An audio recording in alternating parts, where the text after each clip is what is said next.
In the UK, there is an offer for additional immigration routes for children in circumstances where a parent holds or is being granted limited leave to enter or remain on a route to settlement, or a parent or relative is present and settled in the UK. Many families struggle to reunite with the children they have left behind. On Saturday, the 1st of April 2023, on the Community and the Law program, join Bernard Owusu, senior partner of BWF Solicitors, and our host Ореku Owusu Frimpong, as they discuss on BWTV and BW Radio the topic, how to make a successful entry clearance application for your child. The program will be looking at the following. What is adequate maintenance and accommodation? Sole responsibility. Serious and compelling family or other considerations. The child has not formed independent family ties and child is not leading an independent life. All these and more will be discussed. So call and join in the live radio discussion on 0044 7399 208 468 or 0044 208 123 1016. WhatsApp 0044 7950 422780. Come join the discussion and have all your answers. If you require any specialist legal assistance and would like to discuss your case with an immigration lawyer, please contact our immigration law team of BWF Solicitors on 0208 493 7340 or in Ghana 00233 504 622794. BWF Solicitors, your trusted legal partners when it comes to the law and immigration here in the UK.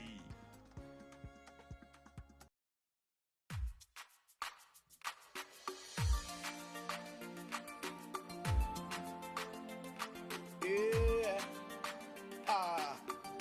Jesus, you're my everything, yeah. My everything is you, Lord. Yeah,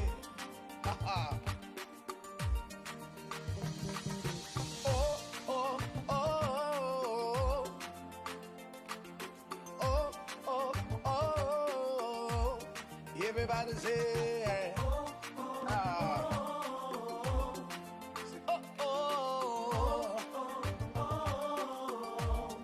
Say, how can I express my gratitude for all the many things you've done for me?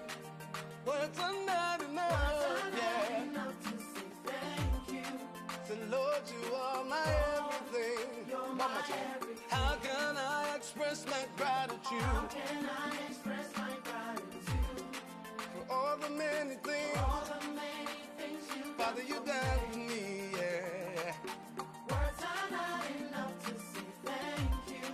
Say, Lord, you are, you're my everything. Say, I call you Jireh, Lord, my provider. I call you Nisi, you are my battle. I call you Rapha, hey, you are my healer. Say, Lord, you are, you're my everything. I call you Jireh, Lord, my provider. I call you Nisi, you are my battle. I call you Rapha, you are my healer.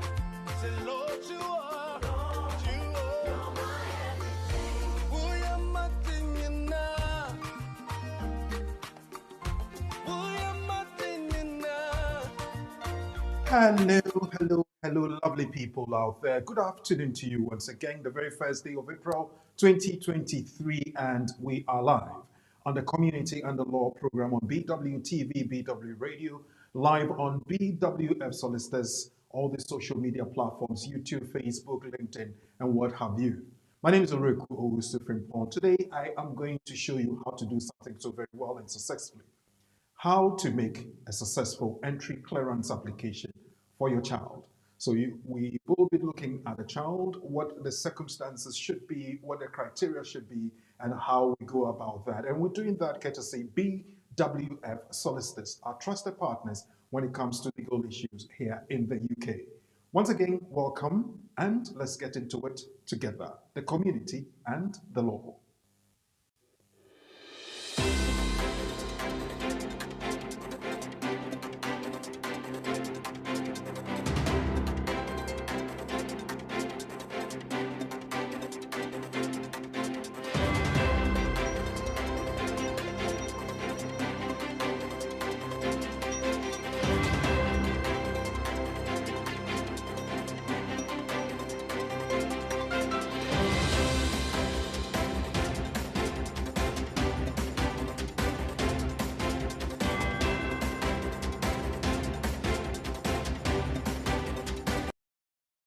Hello once again. Thank you very much for sparing us your afternoon this Saturday, very first day of April 2023. We have entered into the springtime, so we have the British summertime, which is 4 o'clock here in the UK and is 3 p.m. GMT.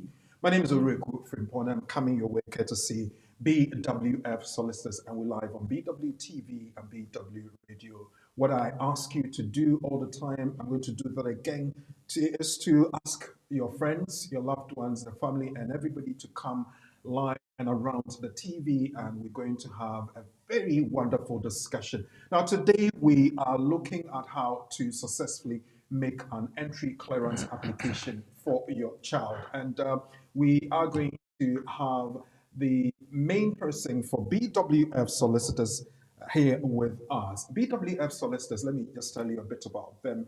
They are a group of wonderful lawyers and professionals who've come together as a legal entity, and they support us with everything when it comes to the law, especially with immigration matters. BWF Solicitors, they are 214 to 218 Tottenham High Road, North London. If you're coming by public transport, you take the Victoria line and get off at Seven Sisters. Use exit number 2, that will take you to the frontage of Anna House. They are on the 4th floor. They work Monday to Friday between 9:30 in the morning and 6 p.m. in the evening. You call them on 0208 493 7340, 0208 493 7340, or 077 127 61884. And you will be so glad you did, because with confidence I say that they can help you with everything when it comes to the law. BWF Solicitors are happy to be associated with the community and the law. And today, as I said, I have the senior partner, Uncle Ben. We've missed him so much on this Saturday afternoon program because, circumstances and the other bits that they have to do, and also the philosophy of BWF Solicitors. They give opportunity for all the lawyers to come your way and also help you with the vast experience they have. So today, let me welcome the senior partner, BWF Solicitors, Uncle Ben. Good afternoon, sir. Good afternoon, Quaker. It's been ages. Yes, it's been a while. How are you? I'm doing very well. I think I'm more than privileged to have you the very first day of April. Whoever arranged that, I salute the person. having had you take time of your busy Saturday family time to come on here, it means that it's of prime importance to us. So thank you for coming. It's an absolute pleasure. Thank you.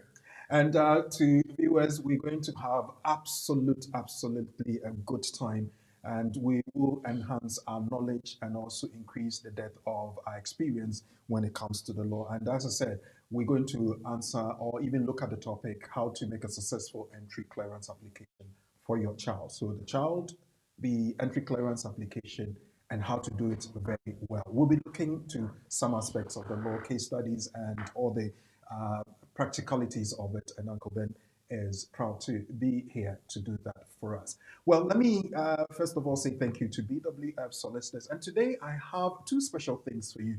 One is about where you lay your head when you go back to Ghana. In the local Ghanaian parlance, they say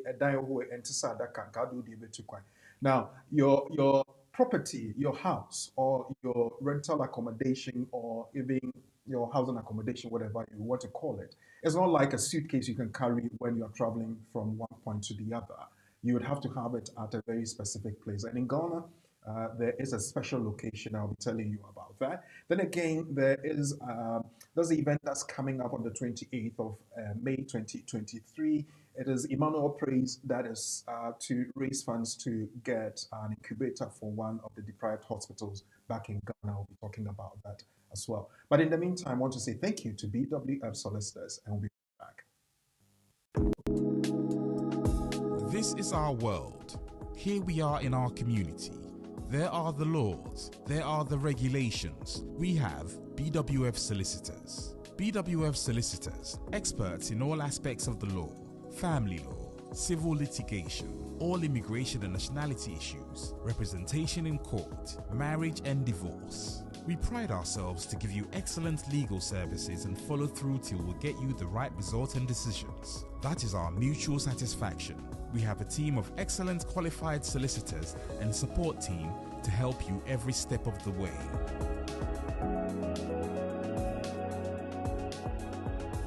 Our senior partner, with over 30 years of unbroken service to the community, is a member of the Family Law Panel and has advised several lawyers and institutions in many legal matters. He is qualified to practice both in the UK and in Ghana. Come to us. Speak to us.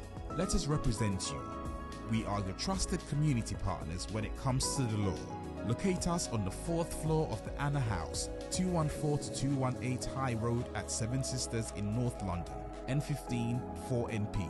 Nearest train station, Victoria Line to Seven Sisters Station, exit number 2. We are open for all consultations from Monday to Friday, 9:30 a.m. to 6 p.m. Weekends by appointment only.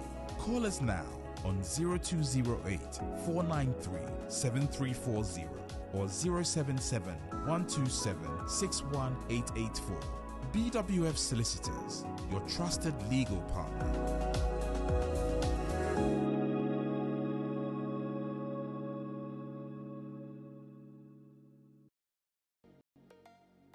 Welcome to City of Favor Estates, developed by Sarenano and Sons Company Limited, located in Tema Community 25 extension off the Tema Aplau Road.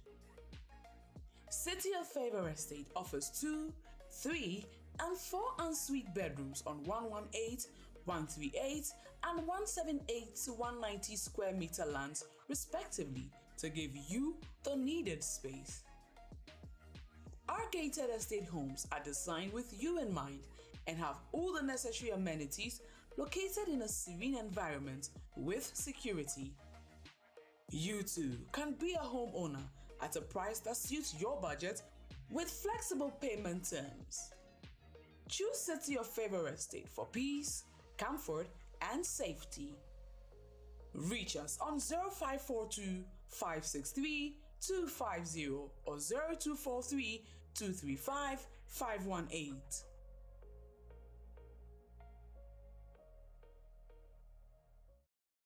Alex Champong Ministries presents Emmanuel Praise on Sunday, 28th of May 2023 at the Pavilion, 143 to 145 Oxford Road, Reading, RG1 7UY. Hosted by Alex Champong. Guest artist, Minister OJ and Diana Hamilton. Doors open at 5. Tickets are £25 sing, £40 double, £50 VIP, which includes a VIP seat, parking space, meet and greet with the artist, pictures with the artist, VIP snacks and drinks, and the £15 concession rate for children from 4 to 16. Get yours on alexichampong.com or call +44 744 741 7321. Emmanuel Praise with Alex Champong, Minister OJ, and Diana Hamilton. Come praise the Lord with us.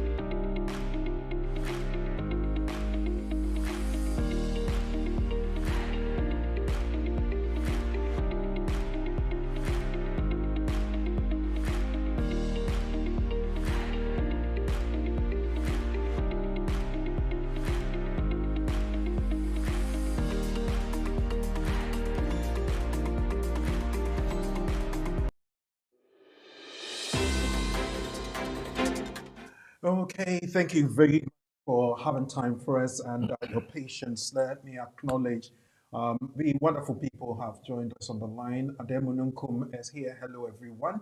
The next one, we have Gifty Shine team. Good afternoon, everyone. Good afternoon, Gifty. How are you? Please, let's copy the link and share with our friends and loved ones. Thank you, Gifty. That's exactly what I was going to ask everybody to do. So thank you. You're not taking the wind out of my sail, but you have really helped me. Michael Osei, good afternoon, Lord Champion. Yes. Hello, please share. Chrissy Agohom says so. The next one, we have Abna Ativo. Abna, welcome on board. Thank you very much, and thanks for sharing. We're live on Facebook, we're live on YouTube, and we're live on LinkedIn and all these social media platforms. Pick it, put it on your WhatsApp groups, and everyone would really enjoy that and say thank you to you, because the wealth of knowledge is so deep. Anita Japan, thank you for coming on board. Jacob Stephen, hello BWF solicitors. The next one we have Chi Wo. Chi Wo says thank you. Welcome Angela, thank you. And we have next Jacob Stephen. Yes, good afternoon to you, Jacob, as well. Well, when we move on and we have others on, we will recognize you and say hello to you and thank you for joining us.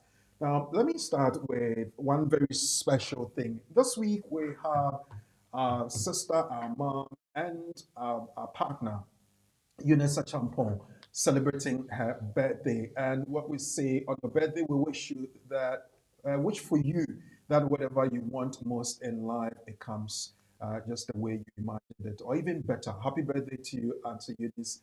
You are plus one. Thank you. Your smile, your warmth, and everything you do at BWF Solicitors is much appreciated, and we're happy to celebrate your day with you. Happy birthday, Eunice. Tell me where the party is. I will get ready and come over.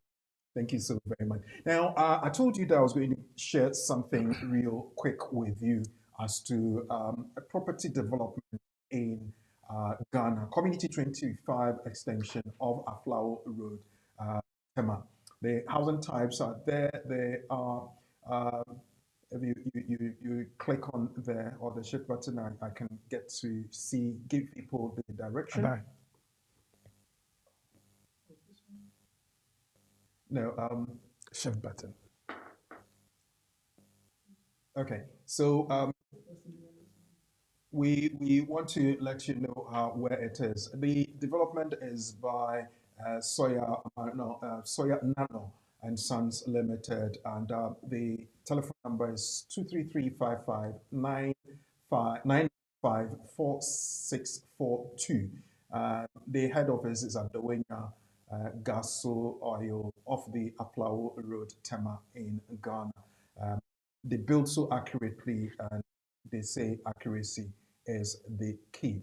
I'll be bringing you further details later on in the program. Let us move on, and I want to also remind you that on the 10th of April, that is on Easter Day, we have this wonderful Easter legal clinic and barbecue.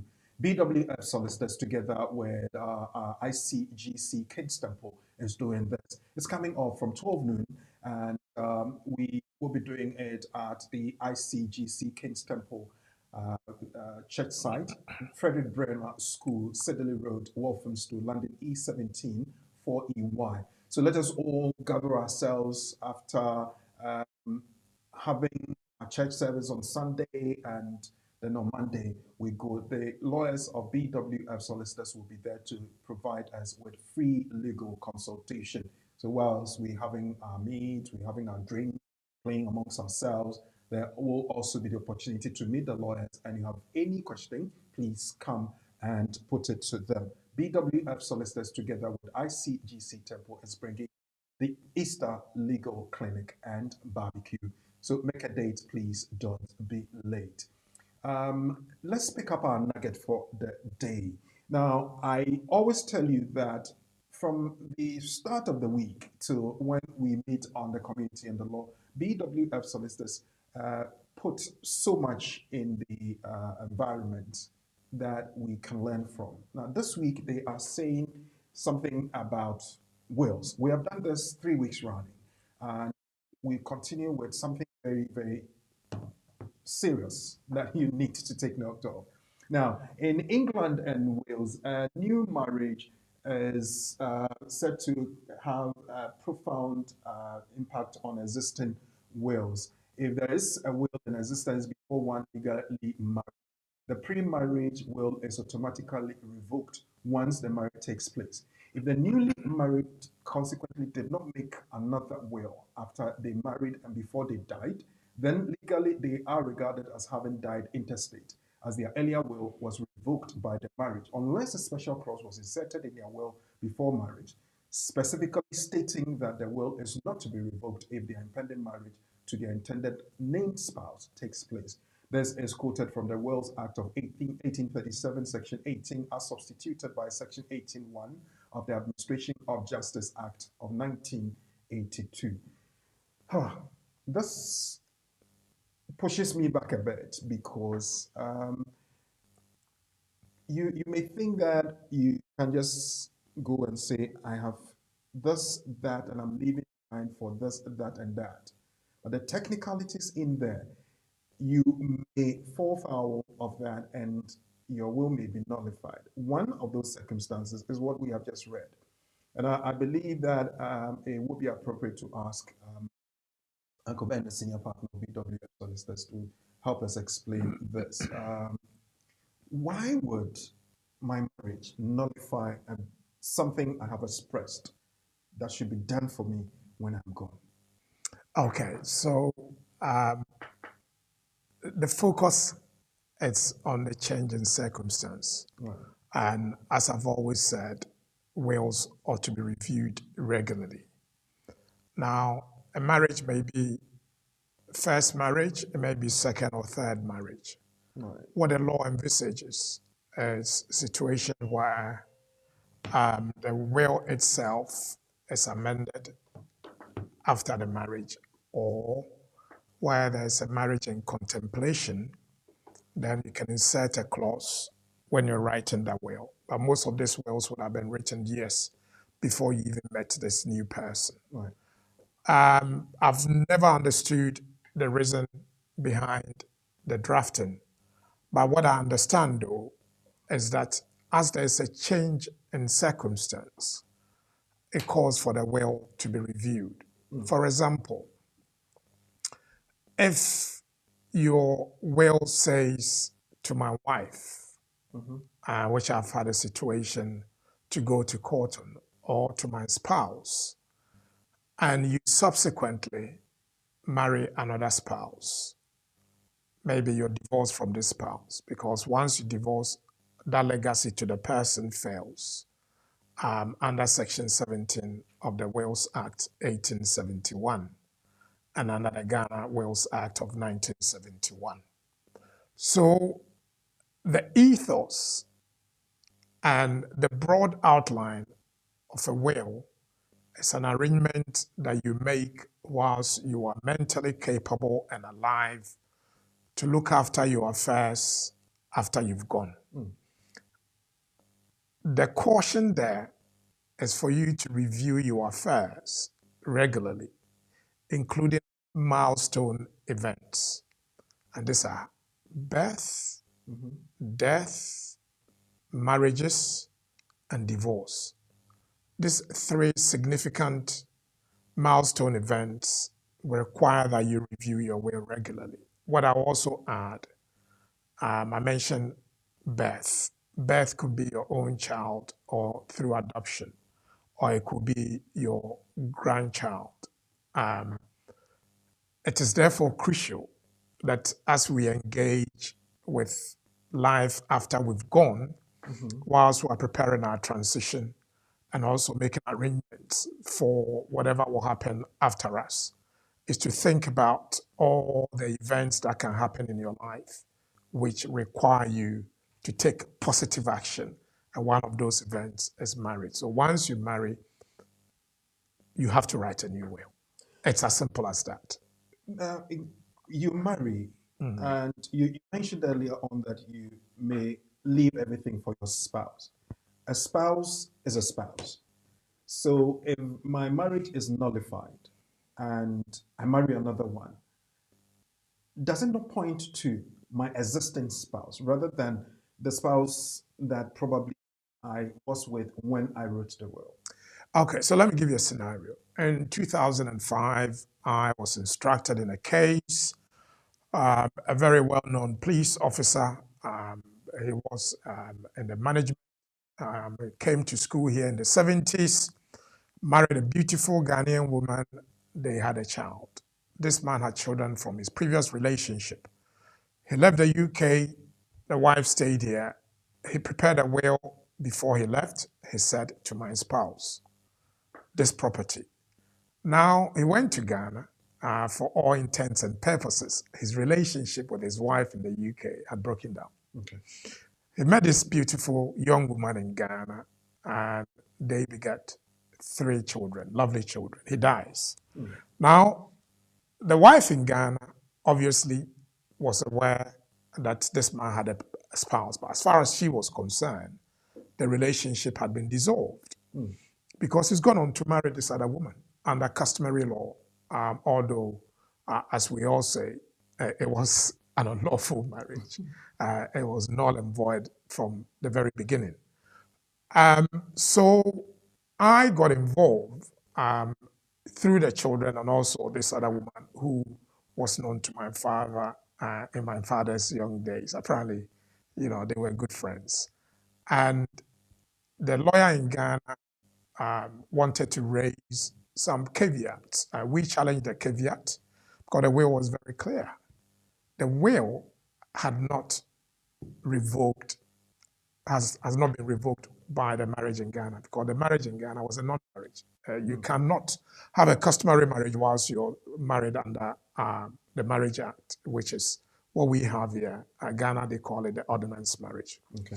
And therefore, to my spouse means it's to someone that they haven't had a relationship for over 25 years. And we got her the house. She got a house, yeah. So would it be a good advice to anybody to say that if you're writing a will, just put in a caveat that whatever you are putting in the original one should not change anything that will come subsequently? Okay, so will drafting is a craft, and it's also a legal requirement. They're very basic things that you do. So when you take, majority of the will start, I revoke all my previous will. Majority of wills will say that.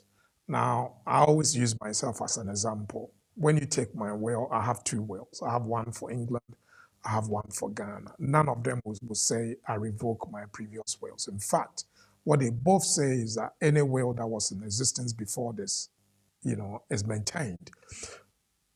What you always do is to think ahead and think about things that will happen. There are very standard things that you do. For example, the jurat is standard, which is the signing part.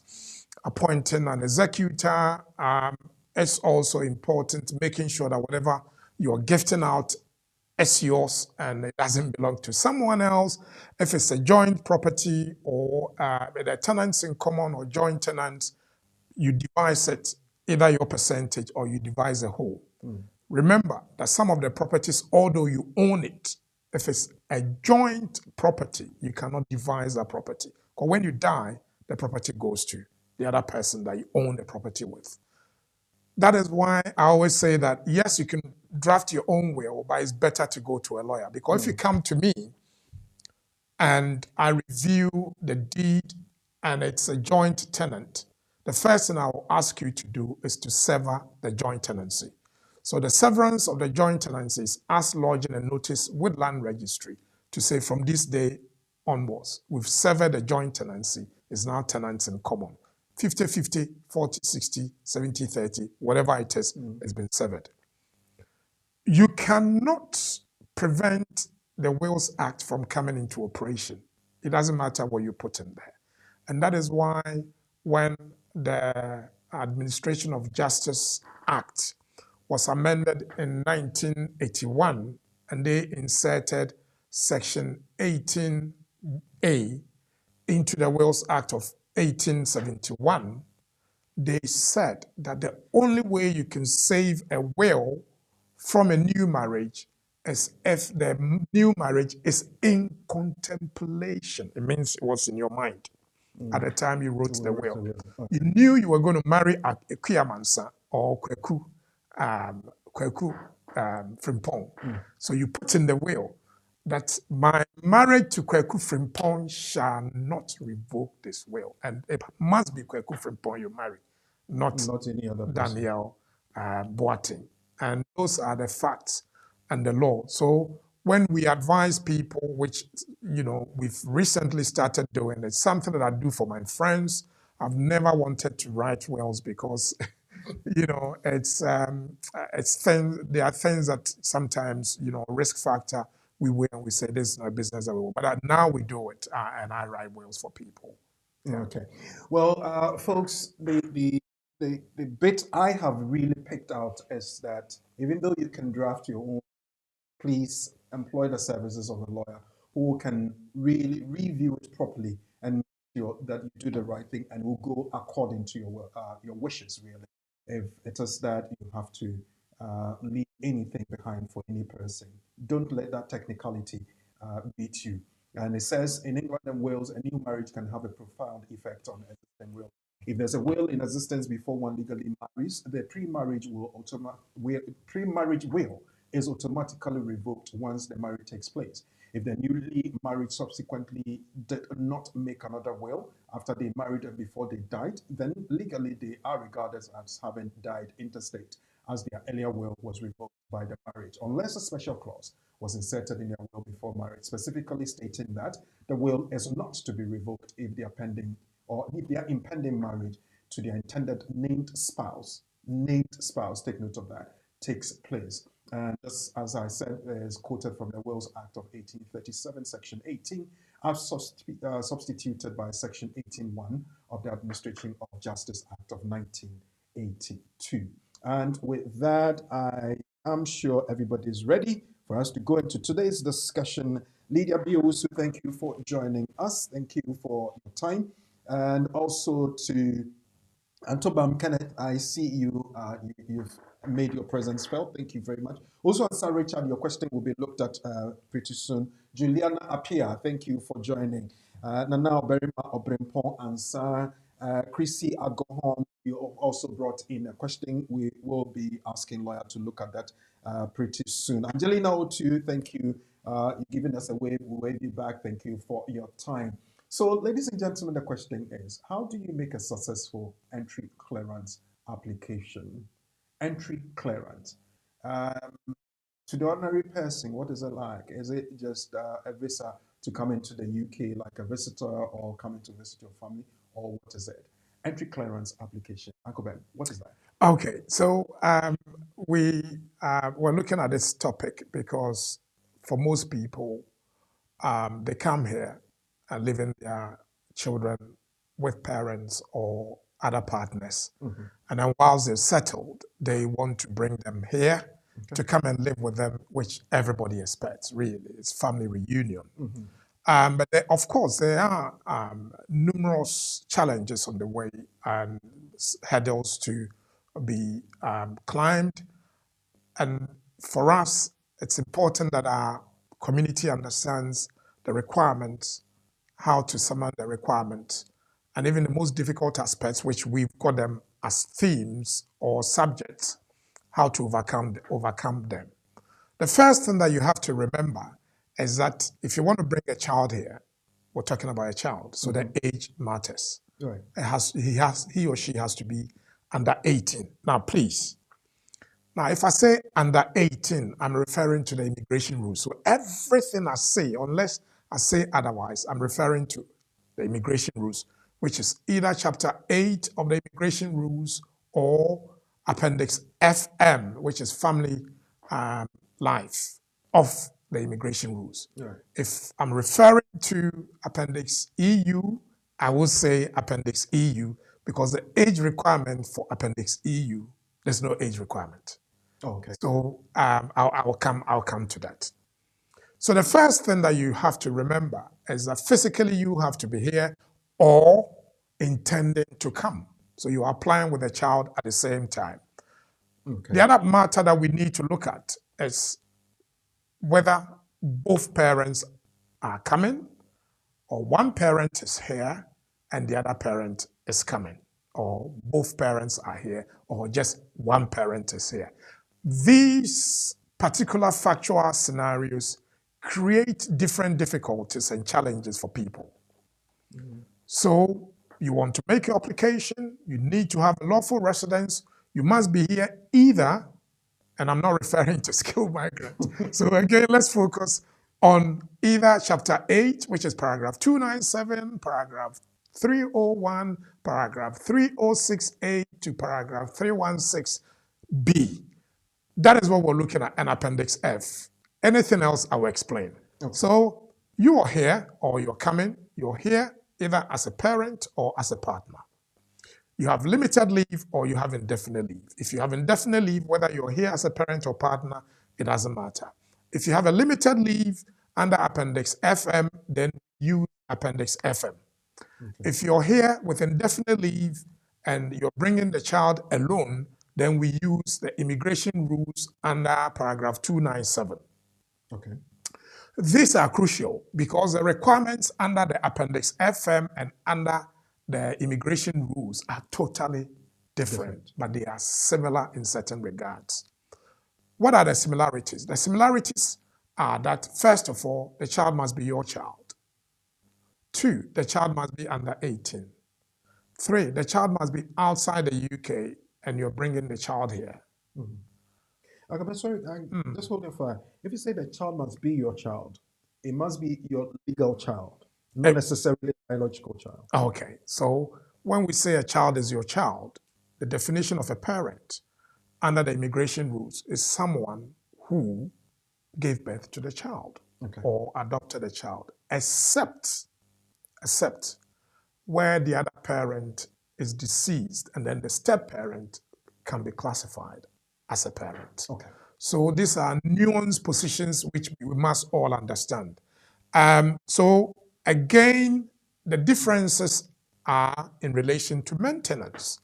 Under Appendix FM, if you're bringing the child as a partner, if you're here as a partner, you're bringing the child through the partner route, then the maintenance requirement, the first rank of evidence is the 18.6. You need to show 6 months pay slips, blah, blah, blah.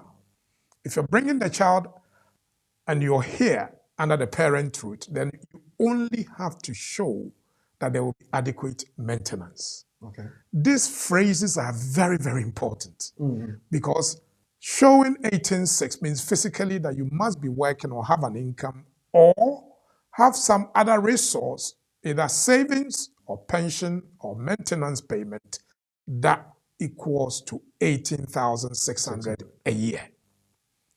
If you're bringing the child under 297, you're not a partner, or you're bringing the child under Appendix FM, you're not a partner, you're here as a parent, then it's adequate maintenance. Adequate maintenance means that the resource available to you and your household when this child comes will be adequate. And adequacy is defined as any income or resource that is adequate for your living expenses when we take out the housing costs and things associated with housing.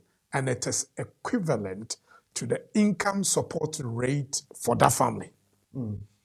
Long definition, but again, it's crucial. Charles did this with you, I think, a couple of months ago, where we did a calculation, A, B, C minus this, and then we got an X. The X sum is the income support rate. So your income minus the income support rate minus the housing cost will give you, your income minus the housing cost. Housing cost will be anything associated with housing. It will be your rent, your council tax, usually rent and council tax. Minus that, then you divide it by the number of people in the household. The only exceptions are children who have indefinite leave or British. They will not be counted when it comes to counting the resource. So that they are exempt. Why is this important? This is important because when you make your application under Appendix E, EC, so under the eligibility rules, particularly if you look at 2.4 and you look at 2.5, there are requirements that you have to meet. One of the requirements is that the child's coming will not cause you to go and apply for benefits. Even if the child is coming with indefinite leave to remain, you still have to show the adequate maintenance is met. Kweku, there are other things I will focus on. I'll leave you to take the lead. But what again I want to highlight is when we're leaving our children with our parents usually, or other family members, we need to ensure that because we will go for them one day, that we've put in steps and mechanisms that we can use as evidence of our direction and control of the child. Okay. The direction and control will explain why it's important, but it needs to be a channel of communication that can be exhibited in documentary forms, because you cannot call the Home Office, say, I've made a child application, but I just want to tell you. Lawyers say, evidence is the name of the game. Absolutely. Right. So it's important that these things are highlighted. Okay. Now, you mentioned that we'll need to have adequate maintenance, and you talked about the financial bit of it. Is there any bit you have to satisfy when it comes to accommodation? Okay, so accommodation, the maintenance and accommodation, they usually go hand in hand. And accommodation always must be adequate. The adequacy of an accommodation is that it is as good as the UK expects under the Housing Act, 1985, Part 10. So when you look at Part 10, it defines the sizes of rooms and how many people can occupy. For a start, a child under 1 is counted as 0.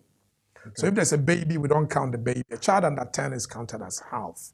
Children of the same sex, if they are above 10, must have their own room. Your living room is also counted as a sleeping place. Okay. So even if you have a 1-bedroom with a living area, it will be 2 rooms. And therefore, 2 rooms normally for our purposes will be adequate for 4 people. Remember that these are usually family members. It might be the same sex or different sexes. And different sexes, if they are above 10, may need their own bedroom. So just be conscious that all they will say that 2 may be good for 4 people. If you've got... Technically, it may not be. Absolutely. Yeah, I was going to ask that question. For instance, if you have a daughter and a son, and one is 12, one is 11, obviously they need separate rooms. Absolutely. Yeah, so then one would not suffice for both of them. And that's why we always say that when you're making these applications, be careful of what you say.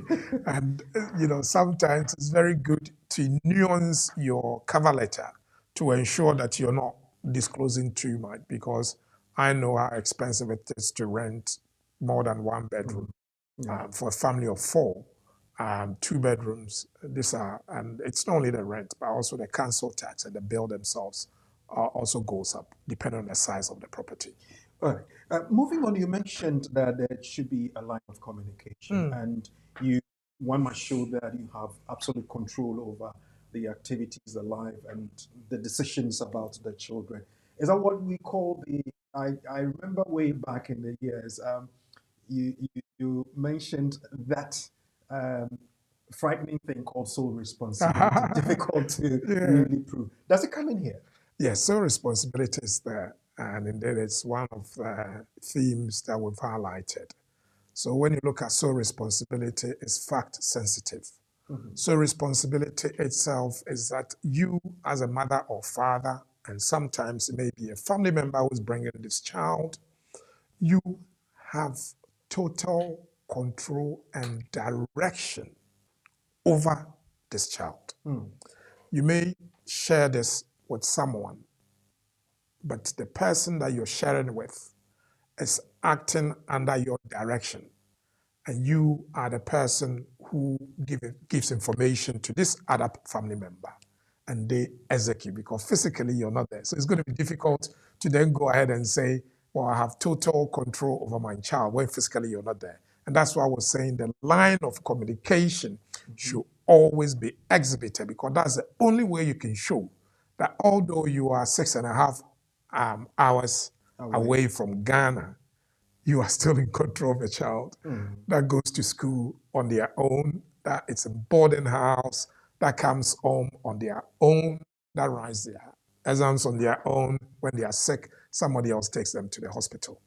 And that is why, if you look at the definition of sole responsibility, it says that family consideration requires an evaluation of the child's welfare, including emotional needs. Other considerations come in play where there are other aspects of a child's life that are serious and compelling. That is a different topic that we'll deal with. there's evidence, especially if there's evidence of neglect, there are unmet needs, they should be catered for. There are stable arrangements for the child's physical care. Who makes these arrangements? How did you exercise those directions? And that is why there's a phrase called abdication. So you have to show that you have not abdicated your responsibility. I know we're using a lot of big words. But the question is, and as I mentioned earlier, that sole responsibility thing is a difficult thing, a concept to really prove. I've asked my grandmother, I've asked my auntie, I've got any member of my family to take those responsibilities on my behalf. How do I prove that? Okay, so responsibility itself comes in when there's only one parent here. Okay. And it's not the other parent coming to join. So where there's only one parent here and the other parent is alive, it may be that they have abdicated their parental responsibility. So really, the child is living with your family members, maybe your mother or your sister or your brother. But clearly, in those circumstances, although the parent is not in the life of this child, you still have to show that between you and your family members, you are the person with overall control and direction of your child. Where both parents are here, so responsibility does not come in. But where both parents are here and the parents are not partners, and it's one parent who is bringing the child, so responsibility may come in.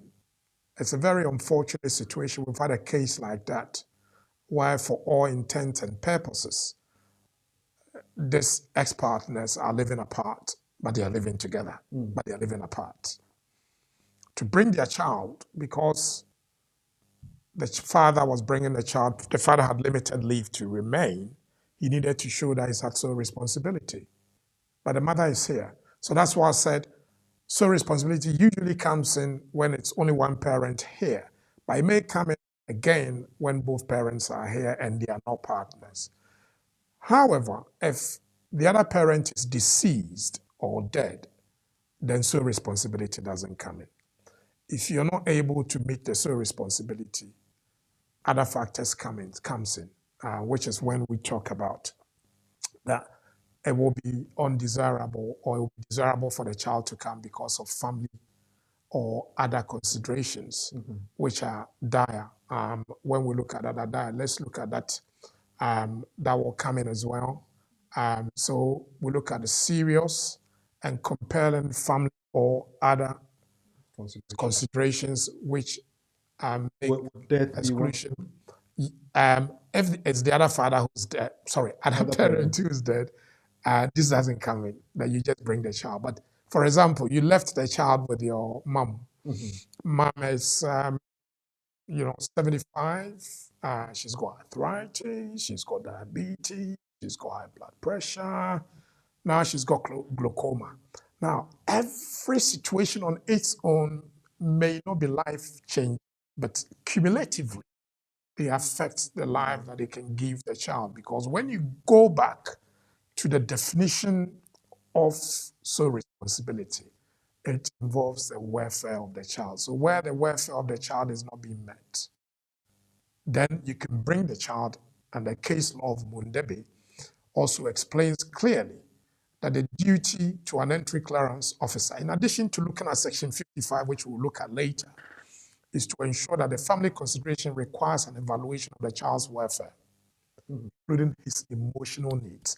So when we're doing this, what we always advise is for people to instruct social workers to go to the house, perform the assessment, see the child in their natural habitat, which will be their home, possibly their school as well, speak to the teacher, see how grandmother's illness is affecting the child, see how, the fact that in a year, he's moved 3 or 4 times to different towns in Ghana because the carers were not providing adequate care. So bringing a child, it's very, very challenging. But we always say that with care and planning, you should be able to surmount any of the difficulties and challenges that may be thrown at you. So obviously, if you have moved and left your child, you should always bear in mind that one, it will come to a point in time that you're going to bring the child to join you, because the British tradition demands that we bring families together and maintain that. But then, if you neglect a few things, you might find yourself in a very tight corner. The obvious question I'm asking is, like, my child is my child. Where we come from, my child is my child. Whatever it is, even if I have neglected the child in one way or the other, my other family members would not see to it that the child is neglected. They will cater for him or her one way or the other. When I come to my senses and I want to bring the child in, why will my child not become my child anymore? So, well, I don't think anybody's saying the child is not your child. What he's saying is that for you to have left the child, you still must show that you have abiding interest in your child. And that's why you want to bring the child. You don't bring a child because you just want to bring the child. You bring a child because you've got abiding interest in the child's welfare. Right. So to show that you've got abiding interest in the child's welfare, you need to prove certain things. Right. If both parents are not here as one parent, one of the factors that you need to prove is sole responsibility. And sole responsibility itself requires that you need to show that you're taking decisions. How do you take the decisions? Phone calls, WhatsApp, physical travel to Ghana or to the country, money transfer, and money transfer alone is not good. You need to show emotional attachment to the child. For example, you're a man, you're here alone. The child's mother cannot be located. They moved away from the town that you used to live. Your child is 14-year-old teenage girl. You're a man. When she starts her menses, she's very unlikely to discuss it with you.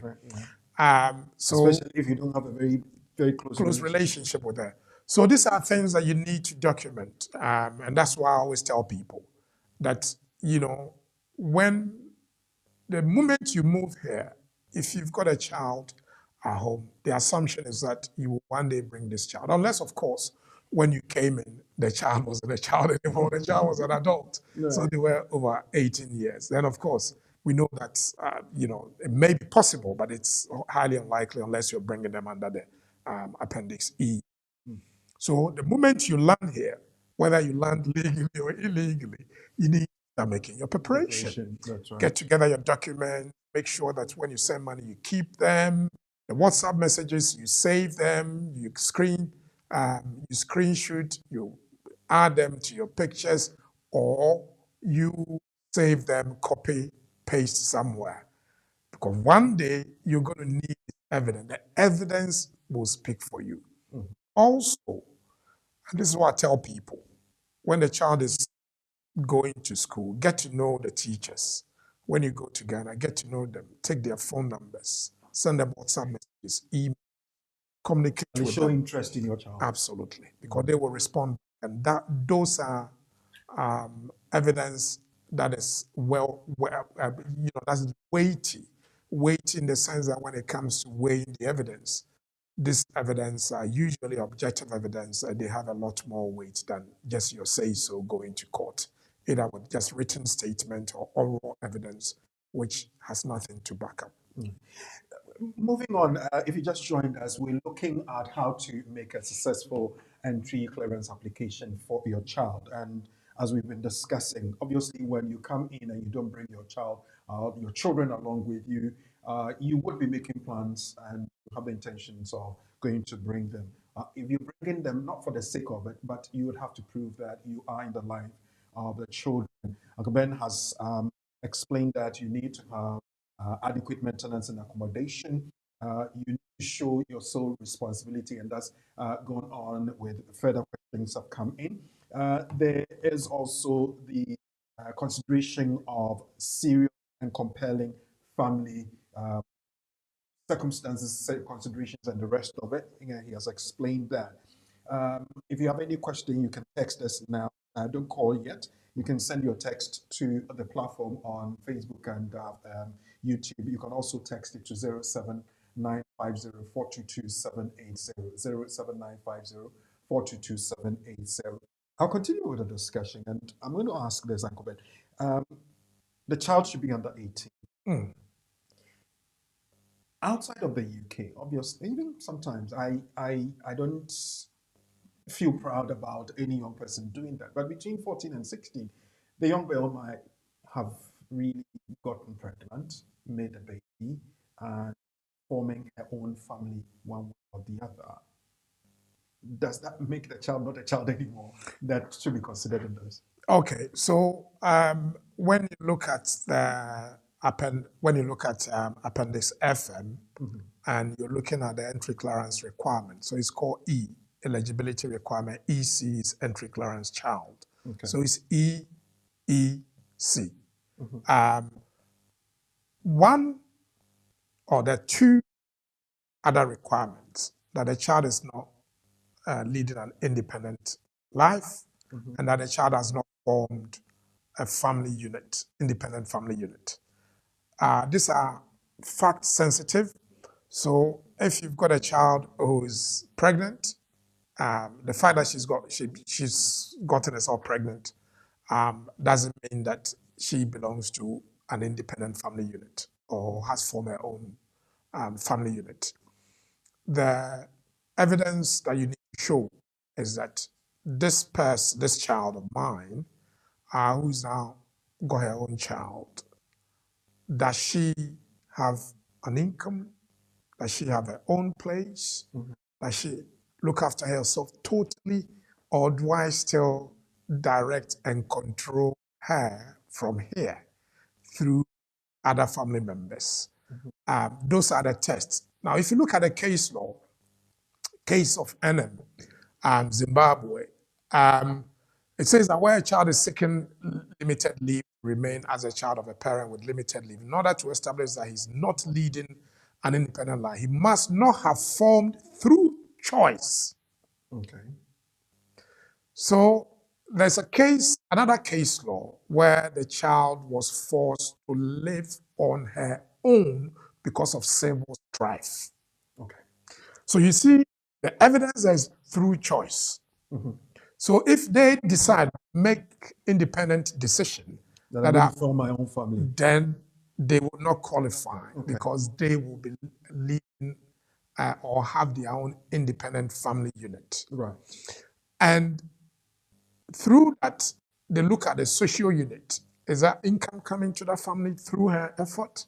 No, you are providing the income. So again, technically, if you say a family unit, when I call a family my family unit, it means that I am responsible, I contribute towards their accommodation, their welfare, I protect them, provide food and comfort. If this child is not doing all that, then clearly you can show that they have not formed independent family unit. Now, people might think this do not arise. They do arise regularly. And it's always important that a child who chooses to live away from home, maybe because of abuse, again, there's no choice. The person was forced to move away. We've seen cases like that. There's a case that I dealt with. It was a colonel in the army. He was an alcoholic. He was very abusive of his children. One of the children was actually over 18. This was about the year 2000. We were able to bring the child because we had a report from the military, from Ghana. Also, we had a report from the social services. And there's a child that we also did bring from Jamaica. She was over 18. Again, we had a social report that the circumstance that she was living in is so undesirable and really life-threatening, and therefore we were successful. So there are concepts which everybody will have to look at when they want to bring their child. Right. And I believe it's a bit technical, so we'll have to speak to a legal person, really. Well, so the essence of our programs is to make sure that we empower people to understand what they are getting involved with, alert them to the dangers on the way, and hope that they've been adequately equipped to deal with their own cases. That is the essence of this program. However, if you have any doubts or concerns, or you need clarification of something, or you want us to explain something further, we are always there for you and will be helpful to you as much as we can. BWF solicitors are trusted legal partners when it comes to the law, and today we have the privilege of having the main man, the senior partner here with us, and he's taking us through the technicalities, what you need to know, what you don't need to do, and all the bits that apply to making a successful entry clearance application for your child is concerned. We have asked you to text us through 07950422780, and the lines will be activated pretty soon. And you can call us on 0208 123 1016, 0208 123 1016, or 07399 208 468, 07399 208 468. And we'll pick up that. But if you're on the platform as well, you can also send your comment in, and we'll pick that one up very soon. Uncle Ben is ready to take your questions, but there's one here that one of our wonderful friends have sent on the platform. I'll put it up there and ask Uncle Ben if you could pick up one up for us. But in the meantime, let's say thank you to BWF solicitors. We'll take their message, and when we come back, we'll pick your questions. This is our world. Here we are in our community. There are the laws, there are the regulations. We have BWF solicitors. BWF solicitors, experts in all aspects of the law, family law, civil litigation, all immigration and nationality issues, representation in court, marriage and divorce. We pride ourselves to give you excellent legal services and follow through till we get you the right result and decisions. That is our mutual satisfaction. We have a team of excellent qualified solicitors and support team to help you every step of the way.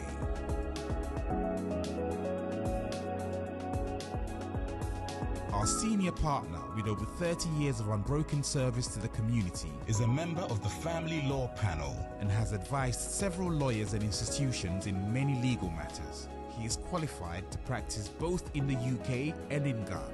Come to us. Speak to us. Let us represent you. We are your trusted community partners when it comes to the law.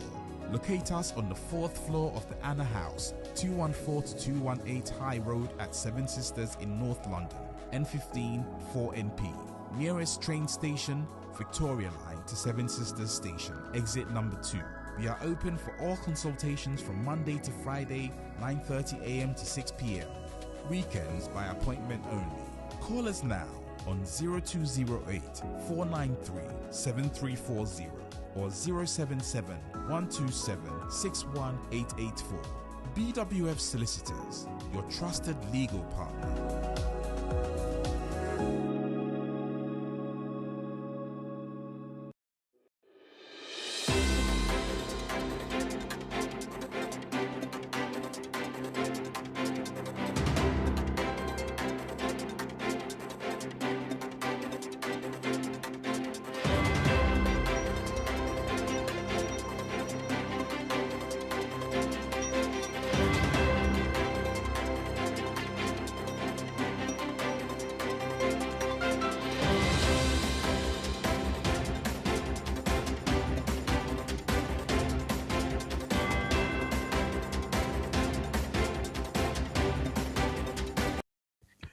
I know you all join me to say thank you to BWF solicitors for their kind support. We're live on BW TV, live on BW Radio, live on BWF solicitors on their Facebook page, on their YouTube channel as well. One says, please, lawyer, you mentioned about the indefinite leave to enter. What is the name of the form for entry clearance for indefinite leave to enter for a child under 18? Okay, so these days we don't worry ourselves with forms. What you need to know is that there's a link for you to do the application. All the links will take you to specific forms or digital forms. So we don't do paper application anymore for immigration applications. We do online. So don't worry yourself.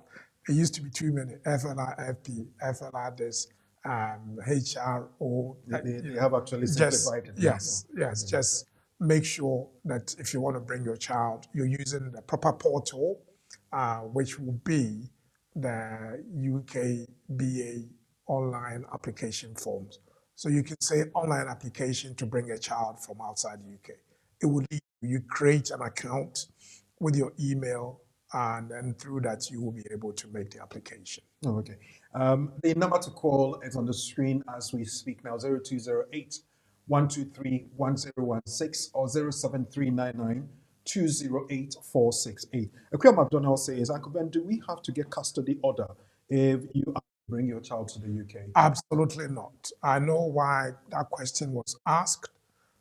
Your child is your child. You don't need a custody order unless, of course, there's dispute about child arrangement, including residence of the child or contact.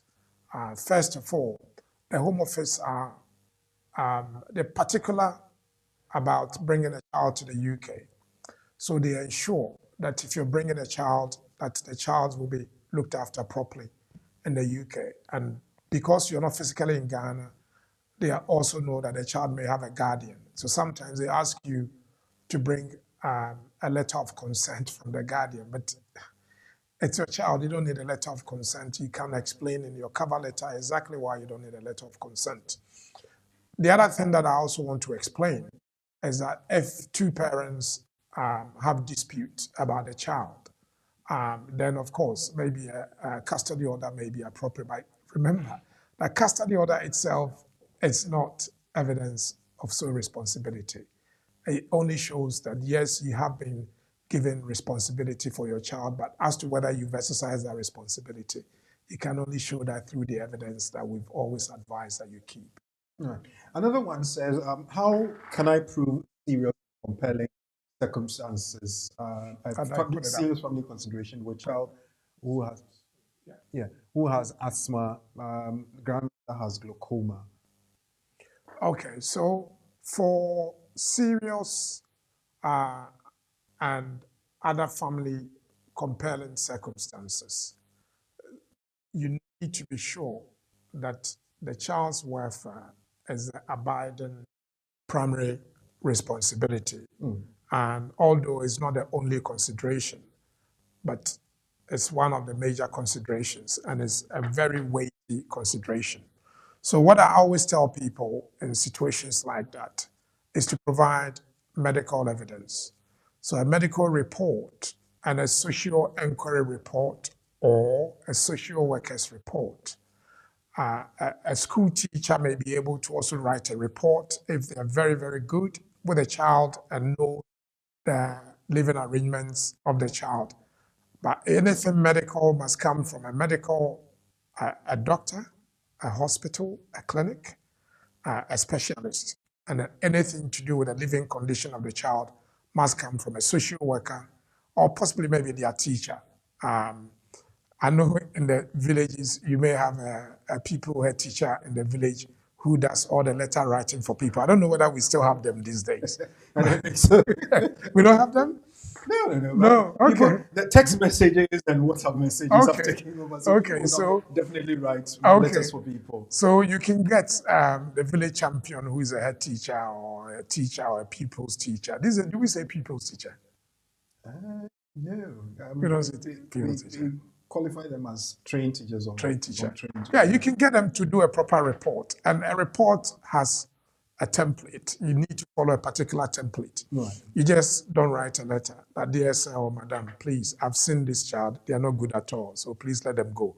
That is not a report. A report will be, you start with who the child is, his date of birth, where he lives, the family circumstances, the difference between those outside and those here, what caused the separation, and then you go into the reasons why you're writing the report. Maybe their living condition, they're not doing well at school, they don't go to school regularly, they go to school late, they come to school unkempt, they are always hungry and scavenging for food.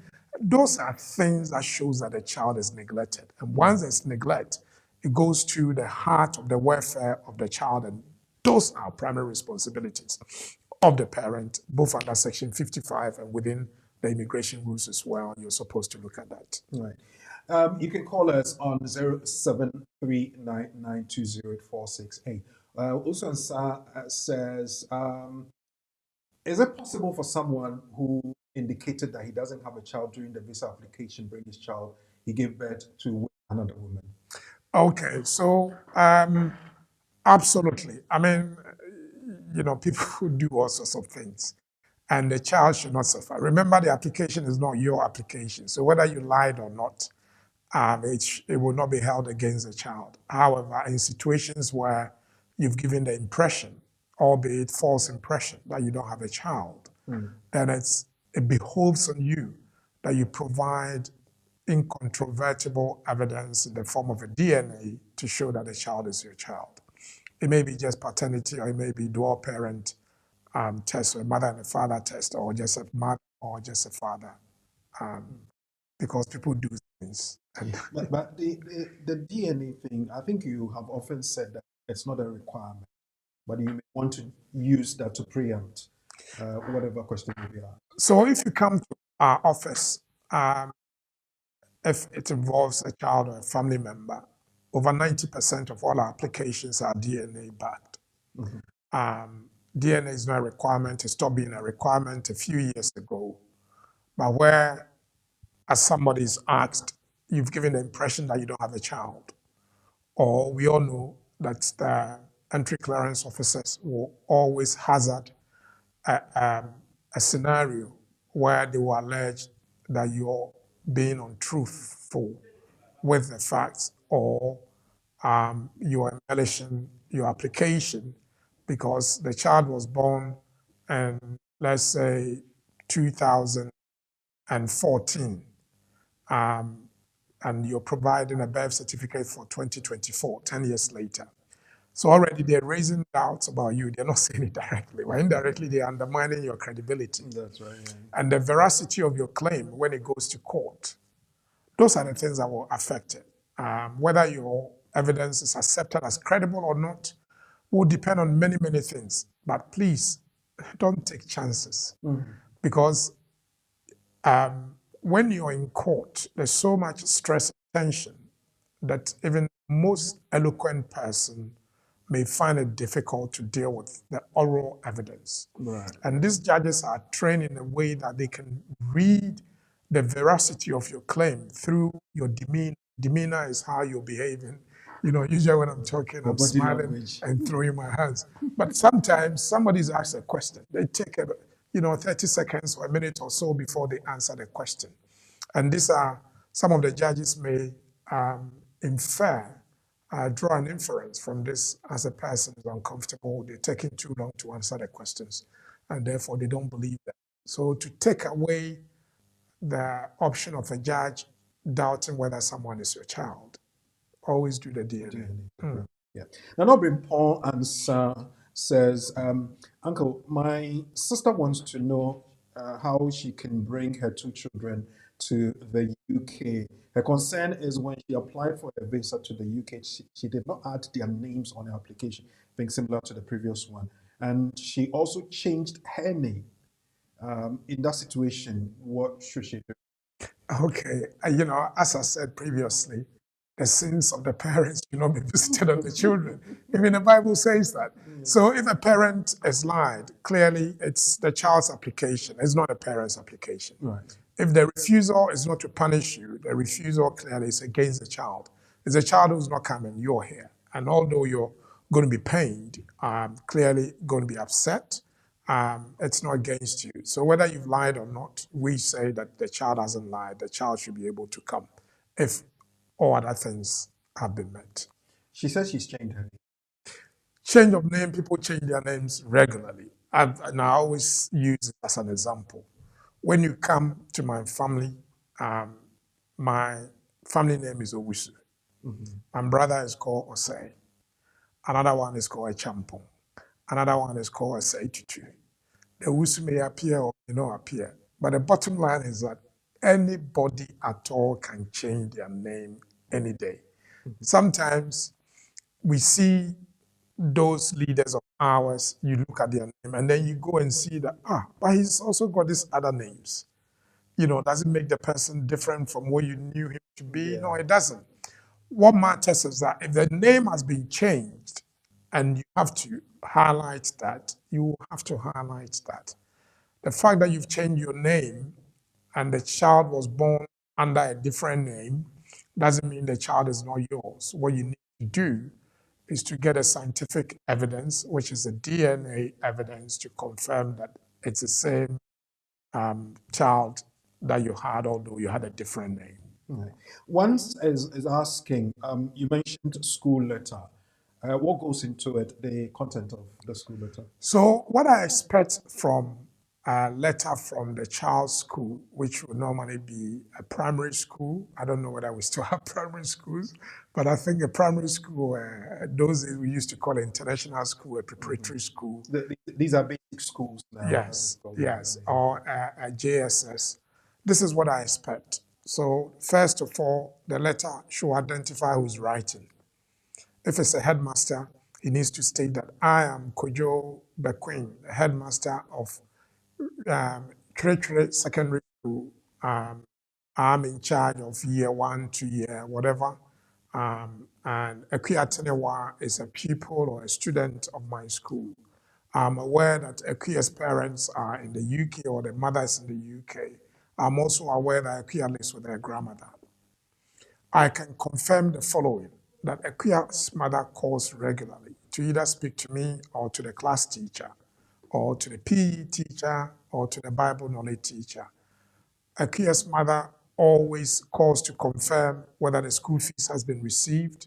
There's been instances when she's in Ghana, she's come to the school and I've personally met her.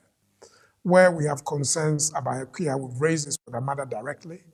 And again, that you can confirm within the body of the letter instances where the mother has called. If there's evidence, you can exhibit the evidence to the letter and refer to them as annexes or just attach them to the letter. But whatever we do, evidence is a game. You need to get your documentary evidence, which must be independent, although the Home Office is sometimes likely to say that this is self-serving evidence. You may have prompted the headmaster to write this.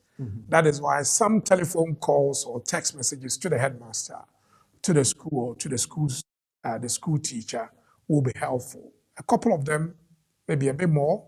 If you attach this to the letter, clearly it shows that on this date you sent a text to this person, they responded, and it's the same person who's writing it because their name appears in the body of the letter. Okay.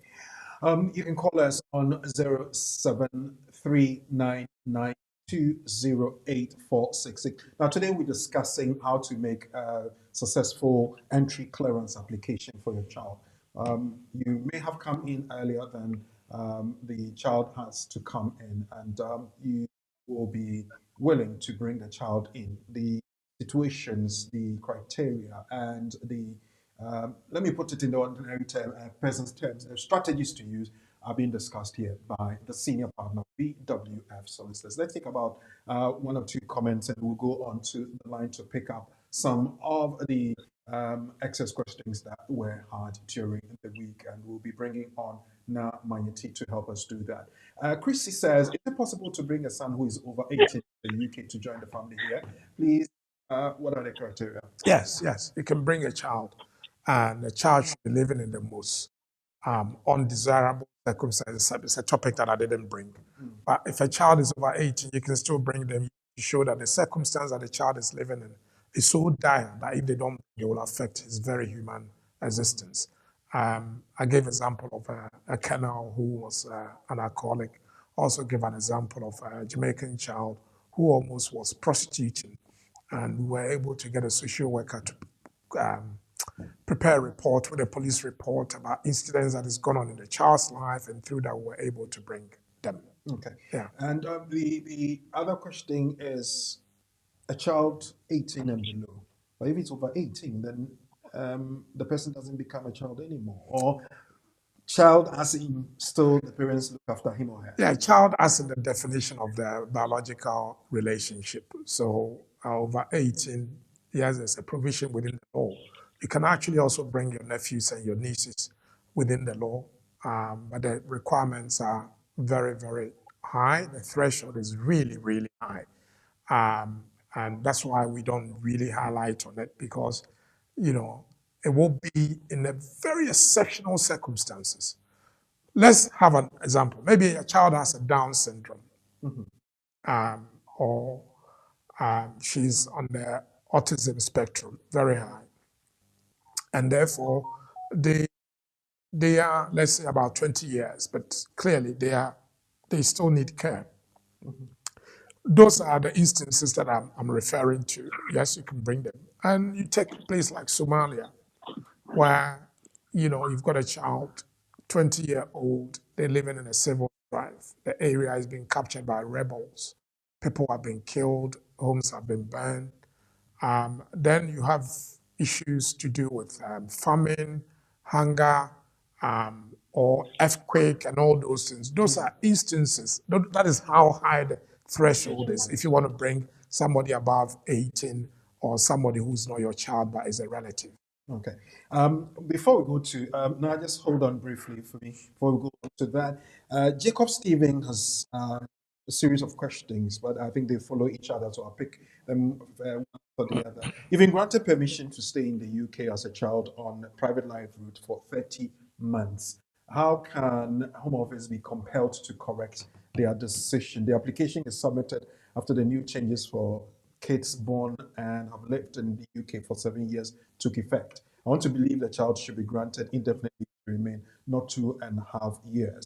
Can an email to the Home Office alone solve the above issue, or administrative review should be the quickest solution? Okay, so we've got a similar case where the Home Office haven't applied their own concession. The concession started, I think, last year, middle part of last year.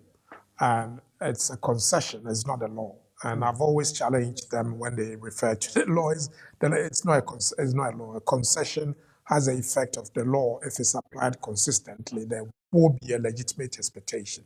So the concession is that children between the ages of 18 and 25, if they've lived in the UK for at least half of their age, or if they lived in the UK for 5 years, the law refers to 5 years lawful residence.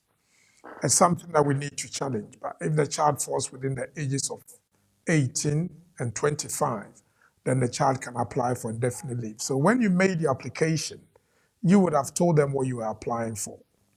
And if you told them you're applying for 2.5 years, That's what they'll give you. yeah, it's a discretion that they can exercise. But it's one that we've picked on. Anytime they respond, they give us more evidence to use against them. So it's been a very nice exercise. Yeah. Anyway, we go to the lines now, and I'm bringing on Na Mangeti. Na, good evening. Good evening, Rico. Good evening, Uncle Ben. How are you? I've got a coffee. Yeah, I'm fine. And how are you? I'm good. I thought today we'd get you on video. Where are you? Oh, Rico, I would have loved to, but due to some few circumstances, I couldn't make it. No, so it's understandable. yeah, but Right. yes. Yes, you got a few Okay, questions I've got for this us. question. Yes, I have a question for you. One question is, a couple want to apply for a skilled migrant visa with their children, actually. However, both have their children with their previous spouses.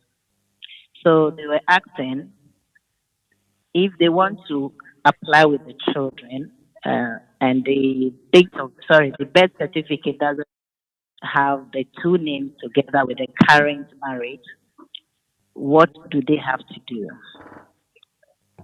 Manya, repeat the question again. So a couple are switching. Okay, to a couple skilled. want to apply for a skilled migrant visa Yes.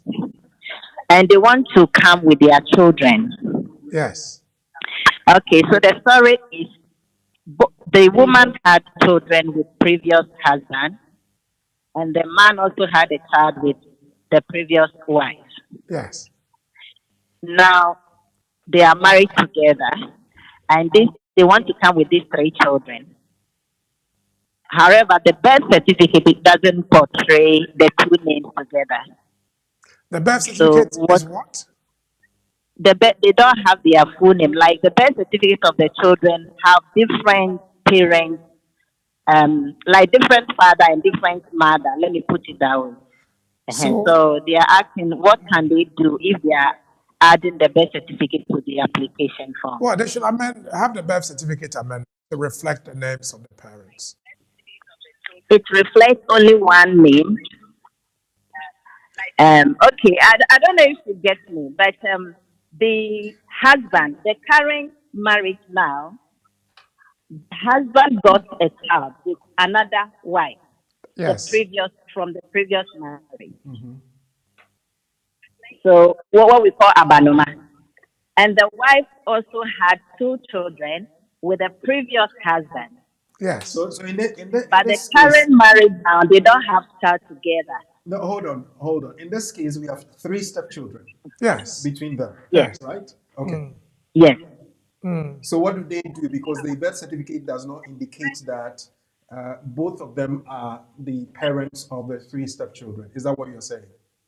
Exactly. But only one name. So it's me and the Oreku child. But then I've got married to Uncle Ben. And Uncle Ben has got his children. Yes. But the 2 of us don't have a child together. Yeah, there's nothing wrong with that. Okay. So the birth certificate, that you had children with Kweku. So your name is on the birth certificate. Kweku's name is on. You're married to me. My name is not supposed to be on the birth certificate anyway, because the children are not mine. So that's fine. Exactly. That's okay. Okay. Yeah. But however, if your name is not on the birth certificate, and you'll say this is my child, then I'll expect the birth certificate to be amended. Or if you've changed your name along the line, then there should be explanation, either with a change of name deed or some other evidence to show what your name was at the time of birth. Yeah? Okay. Okay. Yeah? Okay. Well, any other? Or you have only one question? Well, I didn't answer. The sound didn't come clear to me on the phone, so I didn't get exactly what Uncle Ben said. Now, Uncle Ben is saying that if there's only one name, if your name is not on the birth certificate, but you have evidence or you want to prove that the child is yours, then you have to do the right and get it amended. Oh, okay. But then that's not my name as the woman with my children. I've got my name on the birth certificate with my previous husband's name as well. Yeah, but that's what Uncle Ben was saying, that he, as the new husband, doesn't have to have his name on the birth certificate because the children are not his not his child. Yes. Exactly. Yeah. So just the proof will be that you have to prove that you are married and you have children. That's why I mentioned that there were 3 stepchildren in this situation. So you have to prove with your marriage that we are married, we had our children. These children have their birth certificate. I have my name on there, but their father's name is on there, but not the current husband's name. Husband. Okay. Yeah. Okay. I get it. Okay. All right. Thank you. My second question is, I have a 2.5 years based on a British child. Okay. Can I claim paternity pay if my baby mommy have another child, but we are not living together and we are not married as well? I don't understand the question. That's the question. Today your questions are difficult too. Question I shouldn't start. I don't know where you got those questions. Okay. Let me repeat that, yes. Rephrase your question. I have a 2.5 years based on a British child. Yes. So I assume it's a man, okay? And he's saying, can I claim paternity pay if my baby mommy have another child and we are not living together? Paternity leave?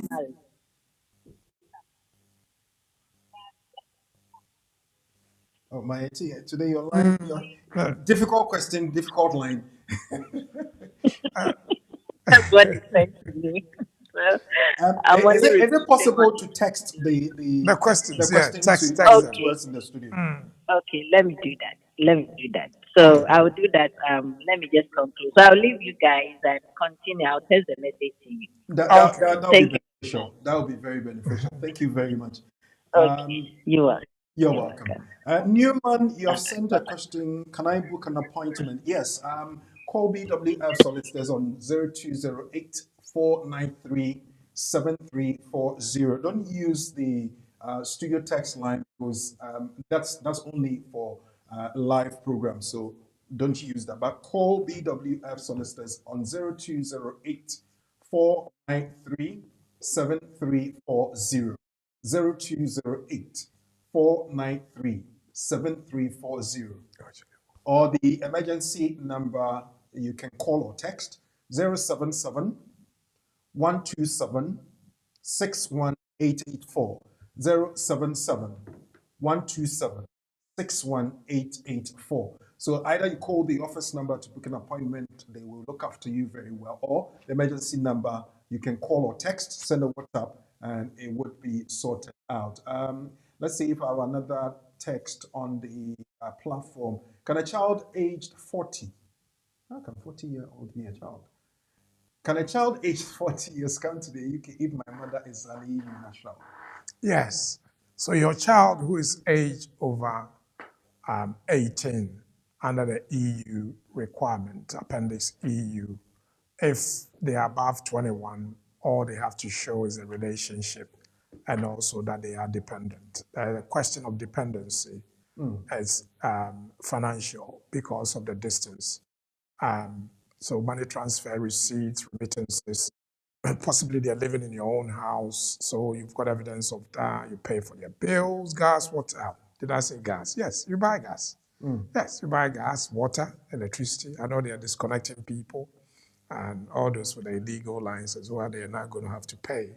So if you pay, you've got your name on the bills. It might be the owner's name or the child's name. It may be that clearly the property is yours. You can show the land title certificate, the indenture, and all those things. It could also be that they've done training, or 40-year people can do apprenticeship, provided for their transport and stuff like that. And those are the evidence you need if they are above 21 under Appendix EU. Okay. 0739-208-468. I've got somebody on the line. Let's see if we can take Hello. that. Hello. Yeah, my name is Ekua. Yes. I want to ask lawyer, is it possible for, let's say, someone who is British and is dead, but he has children back home that he is responsible for them? As the stepmom, is there anything I can do to help the children? So your partner is passed, Yeah, and your partner has children in Ghana, yeah, and you want to help them as a stepmom. yeah. Okay. Well, I mean, first of all, my condolences. If it's a recent event, I hope that you're bearing up and the Lord is looking after you and your family. It's a very difficult situation. Clearly, if the source of relationship is out, then unless the children were adopted, becomes a problem because what creates a relationship is a marriage. Once somebody dies, there's no longer marriage. Unfortunately, I mean, if they're under 18, you may look at adopting them if there's a relationship. It's a very useful thing to do. I know we don't really like doing adoption because it can be very, very expensive, but it's sometimes it's the only way to bring these children here. Okay? It's the only way to bring them is adoption. Yes, because the relationship to them is no longer there. So your husband, which is their Okay, father, is okay, unfortunately deceased. How old are okay. they? I don't really know, but I don't know. Okay. I know about them, but I don't know. I don't know how old they are, but I know the younger one. I know will be maybe. If I, it was the younger one that I got to know. He has other families as well.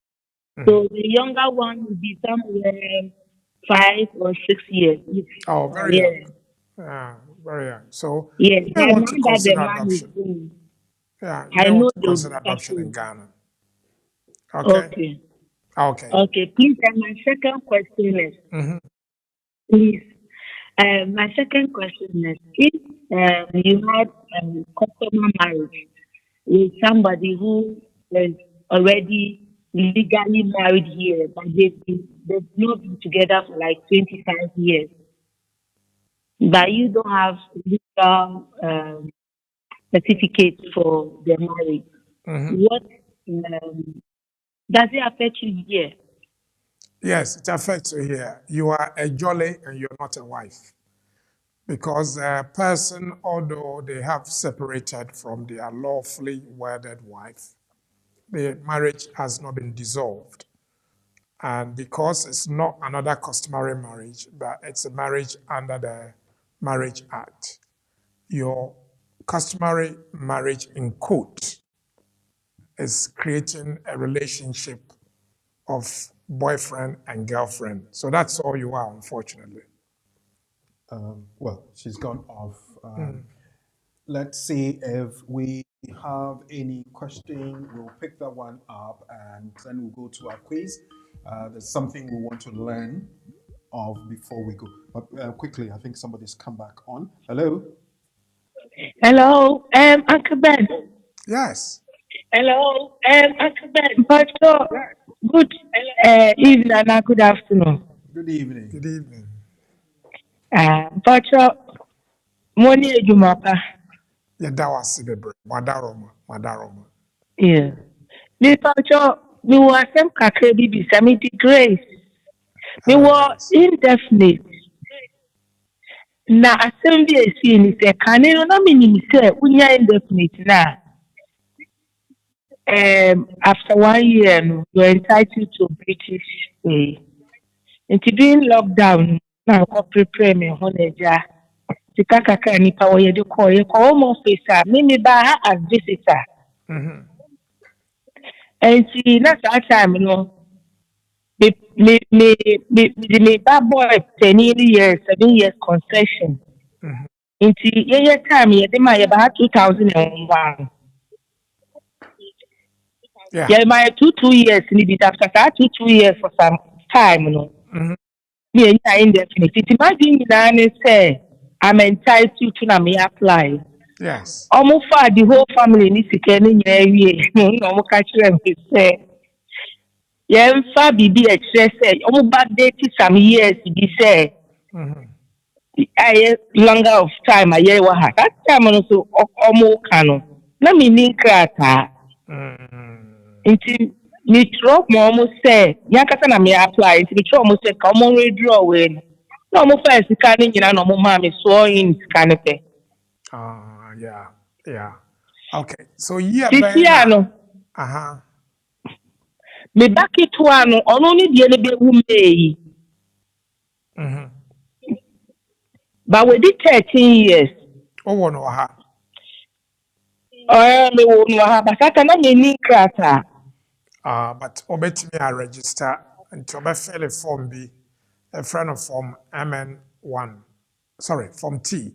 I fill a form T. Form T in 10 years, obey me, use, or they have fill this form, no call online. Fee, Okay. 1,012. Now I feel it now. Why am I? Because once I want to wahano, so what her for the first 10 years of my life for her. Why? If I show you. Yo, Grace. Okay, me that's it. Now you the any to see, I the any be next year. Into ya be ya kuyamodi esika sisi ya ida masisi ya no. Sa oku cry indefinite. So no. Oh, say I will educate you. Now, you mean your confidence into all this while 2 years, and you're not me na me yeah my idea. It's your program, Pami, one of the program you listen, but I am in That's commenting in Yama. uh-huh. Sometimes we recommending for some case in a case harder. That's it. And you've never lost any battle with my friends. Oh, yeah, that's it. Yeah, that's it. Of course. And oh, my number of Ain't friend and you not men guide on you beat me. I am why? show you? Me that. We are special Number person. you. Okay. Grace, yeah, that's in show. You.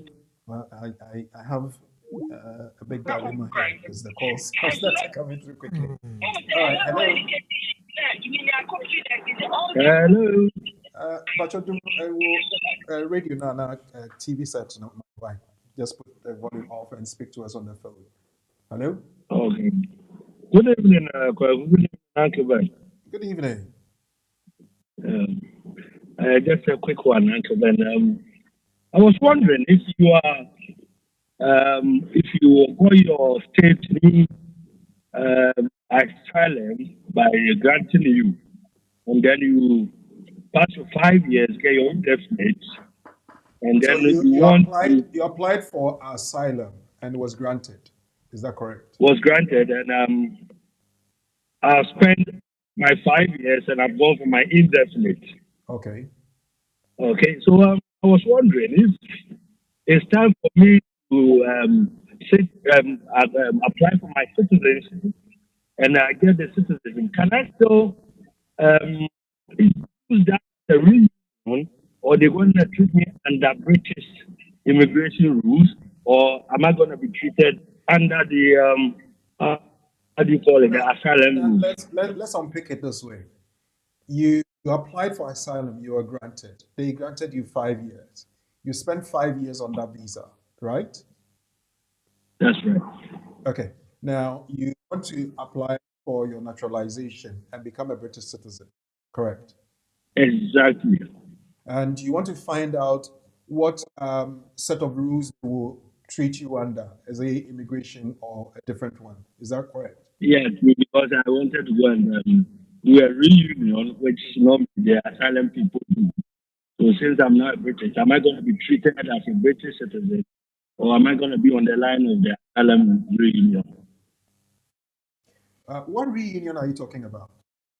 It's let's say if I have granted asylum, I can go and bring all my family here. That is, Okay. I can bring all So now you have progressed to become a British citizen. That's Is that right. correct? Hello? So, man, Kofiato Bam would like to know, am I going to be treated under that rule, or I will still be immigration rules? Well, anyone who has been granted refugee status will be able to bring their families they had before they came here under the reunion requirement, and that will be treated under the asylum route. Okay? So if you had family in the country that you came from, then you can reunite with the family if you were granted refugee status. It seems to me that you were actually granted refugee status. So yes, you have a right to bring your family, yes. And it will be under the asylum route and not the Appendix FM or the Chapter 8 of the immigration rules. Oh, okay. Okay? Okay, Uncle. You're welcome. All right, thank you very much. Nas brought in the question, so we'll quickly do that before we take a break and go on to pick up the quiz. I have 2.5 years based on a British child. Can I claim paternity pay if the child's mom had another child? We are not married and she's on benefit. Absolutely not. You obviously will be entitled, if it's a company that gives paternity leave, then you will get your paternity leave. And of course, as a company policy, then they will also give you the pay.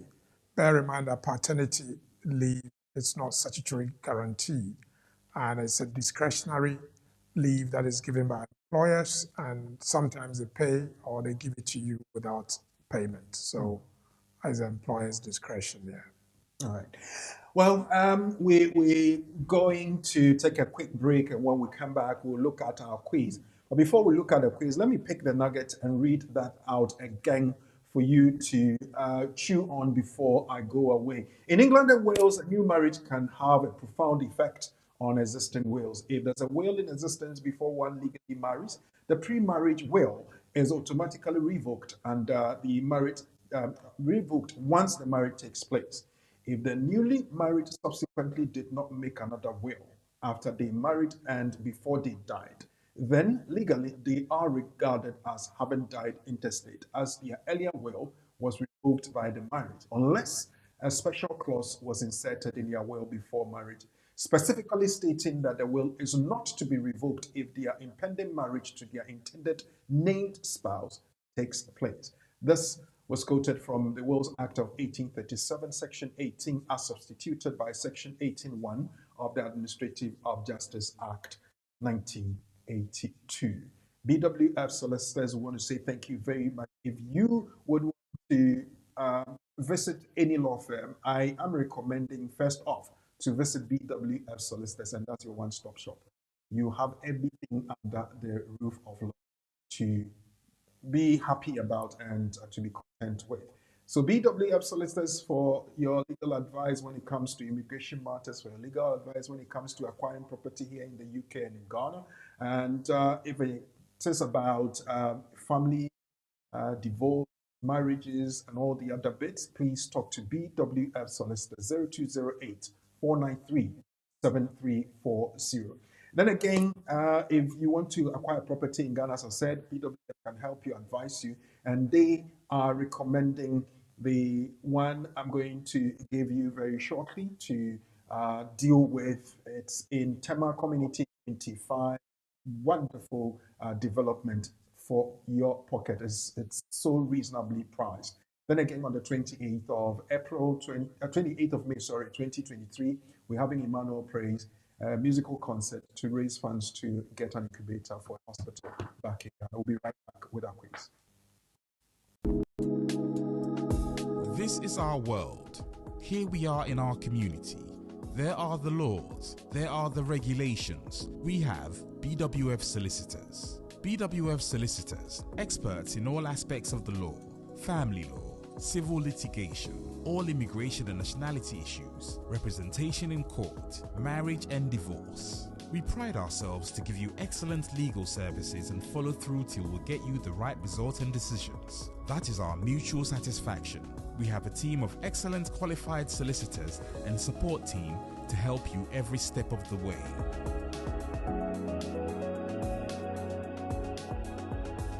Our senior partner, with over 30 years of unbroken service to the community, is a member of the Family Law Panel and has advised several lawyers and institutions in many legal matters. He is qualified to practice both in the UK and in Ghana. Come to us. Speak to us.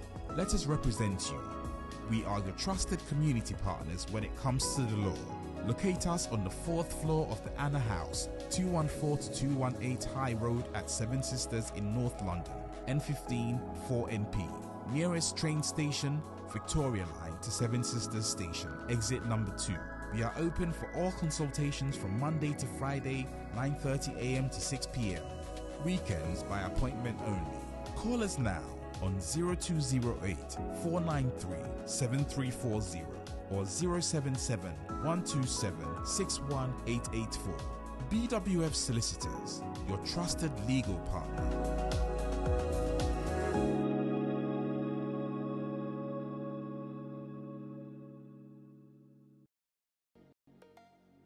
Welcome to City of Favor Estates, developed by 𝙎𝙪𝙘𝙘𝙚 𝙀𝙘𝙪 Company Limited, located in Tema Community 25 extension off the Tema Aplau Road.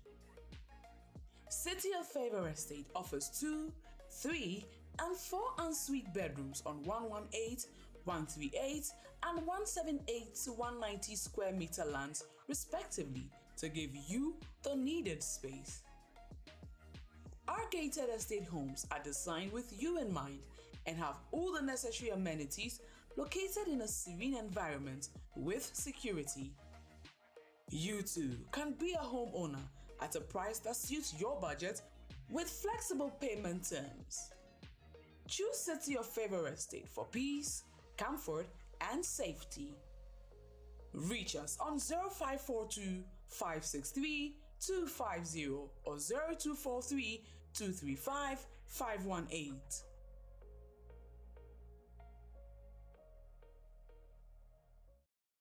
Alex Champong Ministries presents Emmanuel Praise on Sunday, 28th of May 2023 at the Pavilion, 143 to 145 Oxford Road, Reading, RG1 7UY. Hosted by Alex Champong.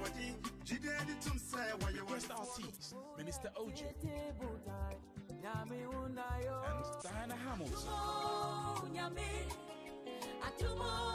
Doors open at 5. Tickets are £25 single, £40 double, £50 VIP, which includes a VIP seat, parking space, meet and greet with the artist, pictures with the artist, VIP snacks and drinks, and the £15 concession rate for children from 4 to 16. Get yours on alexichampong.com or call +44 744 741 7321. Emmanuel Praise with Alex Champong, Minister OJ, and Diana Hamilton. Come praise the Lord with us.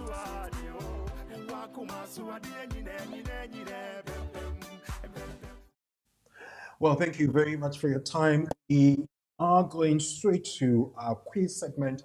And based on the nugget, that's why I read it before we went away. I'm going to ask you this question based on the scenario. Nana Sabri, a 75-year-old wealthy Ghanaian businessman resident in the UK, married Ahofe Patri, a 40-year-old single mother, in March 2022. Nana Sabri had lost his wife of 50 years to cancer 2 years prior. He inherited her estate of £2 million. The year after his wife died, he drafted a will that left his and his deceased wife's inherited estate of £3.5 million to their 3 adult children. Sadly, Nana Sabri died from cancer 2 weeks after their marriage. He did not prepare another will after his marriage to Ahofe Patri. I want to take the scenario.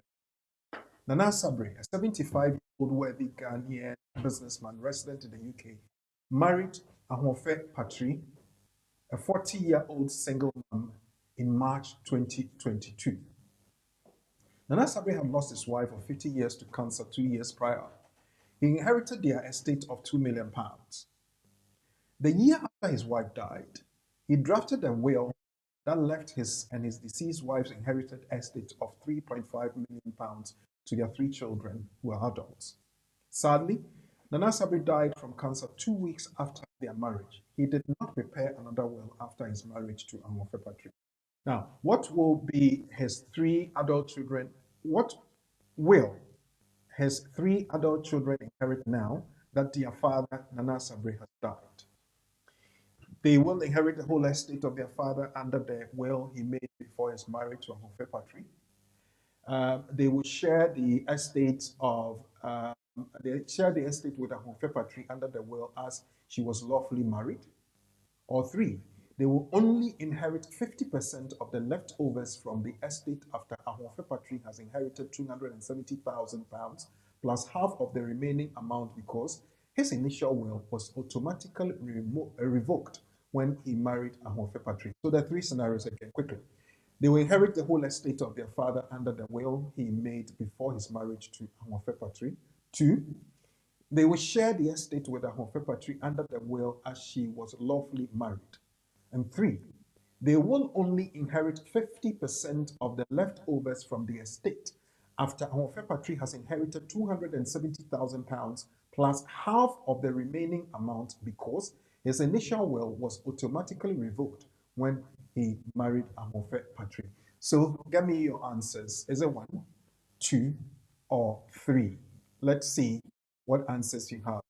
Sarah indeed says number 3. That is, they will only inherit 50% of the leftovers from the estate after Ahofe Patri has taken 270,000 plus half of the remaining. Gifty Echa team says number 3. Abna Ativo. Abna, I know you sent in a question, but for time we couldn't pick that one up. Forgive us. But Very good. You are participating in the quiz. Number 3, Abena says. Linda Asante says number 2. They will share the estate with Ahofe Patri under the will as she was lawfully married. Okay. Now let's see who else has anything for us. Nanaya J also says number 2.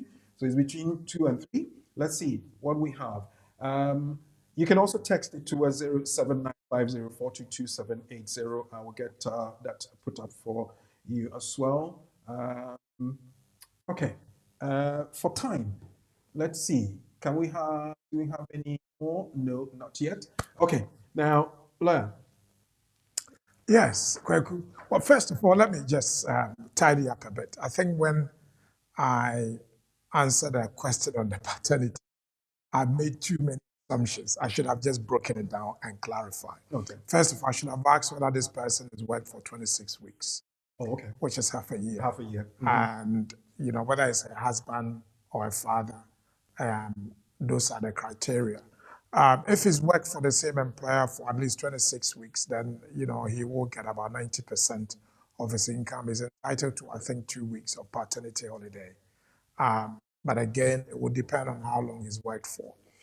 If you haven't worked for the same employer for 6 months, which is 26 weeks, then clearly it will be discretionary whether the employer wants to pay or whether it's part of the employment contract. So there's a statutory requirement and then the employment contract may be there. Some employers will just start immediately, they employ you and put in an employment contract. Others will only depend on the statutory requirements. Very good question. As I've always said, the questions really focuses our minds on the nuggets that we want to share. So the nugget we want to share is that when you marry, you have to prepare another will. If you had a will before you married, you always must prepare another will, because once you marry, the prior will you had is automatically revoked. And fortunately, in this case, a wealthy man, a wealthy man who is worth about 3.5 million, and obviously he will have died intestate. We, when we bring this case, some of them, your cases dealt with, we've dealt with a similar case before. In that case, the children were, fortunately, they were disinherited. The problem that we always say is when it comes to inheritance, the UK inheritance law is different from the Ghana inheritance law. So in the UK, the order of priority when you die intestate is your wife or your husband first. If you didn't have a wife or a husband, or your wife died before you, then your children. And by children, I mean your biological children and adopted children. If you didn't have children, then your parents. If you didn't have parents, then full siblings from the same mother and father. If you didn't have full siblings, you have siblings. So that is the order of priority in the UK. In Ghana, the order of priority is under the PNDC law 111, which is the interstate succession law. And again, a spouse who will inherit all your chattels. When we say chattels, we mean nkukune, nkukukaka, japadia, taria, sanemanyama. That's what we call chattels. So she will inherit all your chattels. She will also inherit the family home you are living in. And then she will get a percentage. And then it goes through, the children will also get a percentage. And then your customary family. So definition of customary family, it depends on the inheritance. So for example, most accounts will inherit through the maternal side, and most non-accounts will also inherit through the paternal side. So because Nana Asabere had a will, he assumed his will was valid because he willed everything to his 3 children. Or he had 2.5 million, or 2 million from his wife, he had 1.5, so 3.5. And I think, he's only been married for 2 weeks. This is why people call, remote control magic. And I'm sure the family they will descend on the woman and accuse her of witchcraft. Say, "Weku ye papa."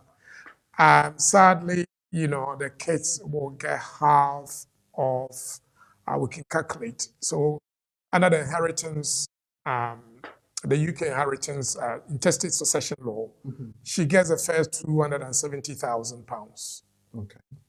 And then, so then that will leave her with 3.230. Yes. She then, 3.230. and then she would take half of 3.230, and then the kids will share that.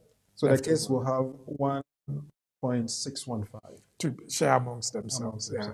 Yeah, very sad situation. And the case we did, I don't want to go into details, but it was very similar. Similar situation. In that case, the kids had absolutely nothing. So, the answer will be number 3. They will only inherit 50% of the leftovers from the estate after our Fepatri has inherited £270,000 plus half of the remaining amount because his initial will was automatically revoked. The explanation is on there with the permission of lawyer Reed, as Nana Sabri's will was automatically revoked when he married Ahofe Patri, and as he did not write a new will after the marriage, he will be deemed to have died intestate. When a person dies without a will and leaves behind a spouse, if there is a surviving, if there are surviving children, grandchildren or great-grandchildren of the person who died, and the estate is valued at more than £270,000, the spouse will inherit all the personal property and belongings of the person who has died, the first £270,000 of the estate, and half of the remaining estate. The other half will go to the surviving children. That's a difficult one. Section 18 of the Wills Act of 1837, as I mentioned. The advice to everyone, as lawyer would say, and I want to reiterate, is to always prepare or revise your will after every major life event. Death, birth, marriage, and any significant situation like that, because as the accounts would say, this is a difficult one to take. Well, time and tide, they say, waits for no man and can never be an exception to this wonderful. Baba, I think I got your question answered, but I will keep it and give it to a lawyer later on because we ran out of time. Sorry about that. Thank you for your time.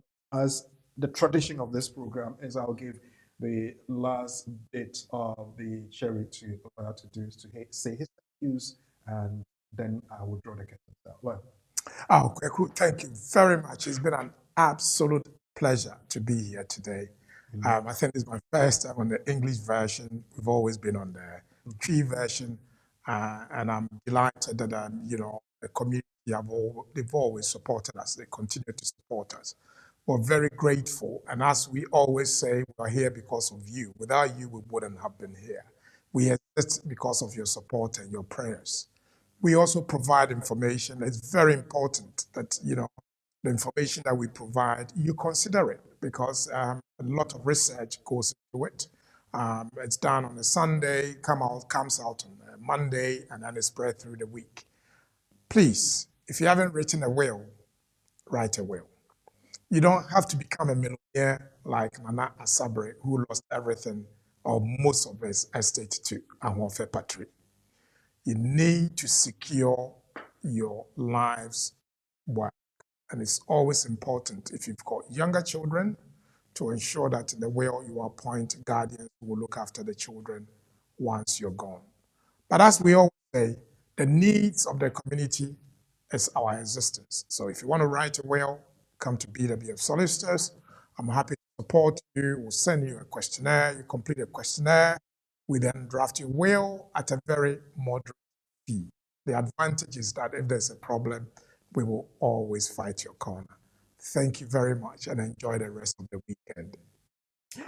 Well, it's been an absolute pleasure having the main man himself to help as we have dealt with the question of how to successfully make an entry clearance application for your child. The strategy the responsibility and all the criteria have been discussed. If you have any question, you can call in to BWF Solicitor, speak to the lawyers, 0208-493-7340 or 077-127-61884. On behalf of my studio director and manager, Professor Day, Sheila, and Padma Dodu, who done the admin work and the aesthetic and a bit of technical better side of the studio, and also to senior partner BWF Solicitors Uncle Ben, who was our resource person today, Lawyer Charles Asma, Lawyer Eunice, happy birthday, belated though, and also to all the members of staff of BWF Solicitors. We want to say thank you very much for your support. The community appreciates you, and we know that anytime we call on you, you will heed to a call and come give us some information and as well. My name is Ulriko Frimpong, and on behalf of everybody, I want to say thank you. Have a very, very good weekend. Have a good week. And once we started a new month, remember, new beginnings, and we continue building on what we started in the first 3 months of the year 2023. Until we meet again same time next week, be good.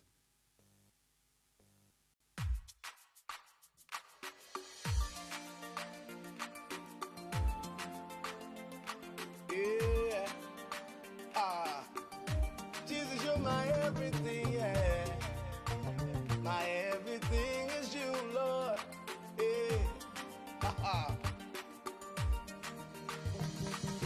Oh, oh, oh, oh, oh, oh. Everybody say, ah.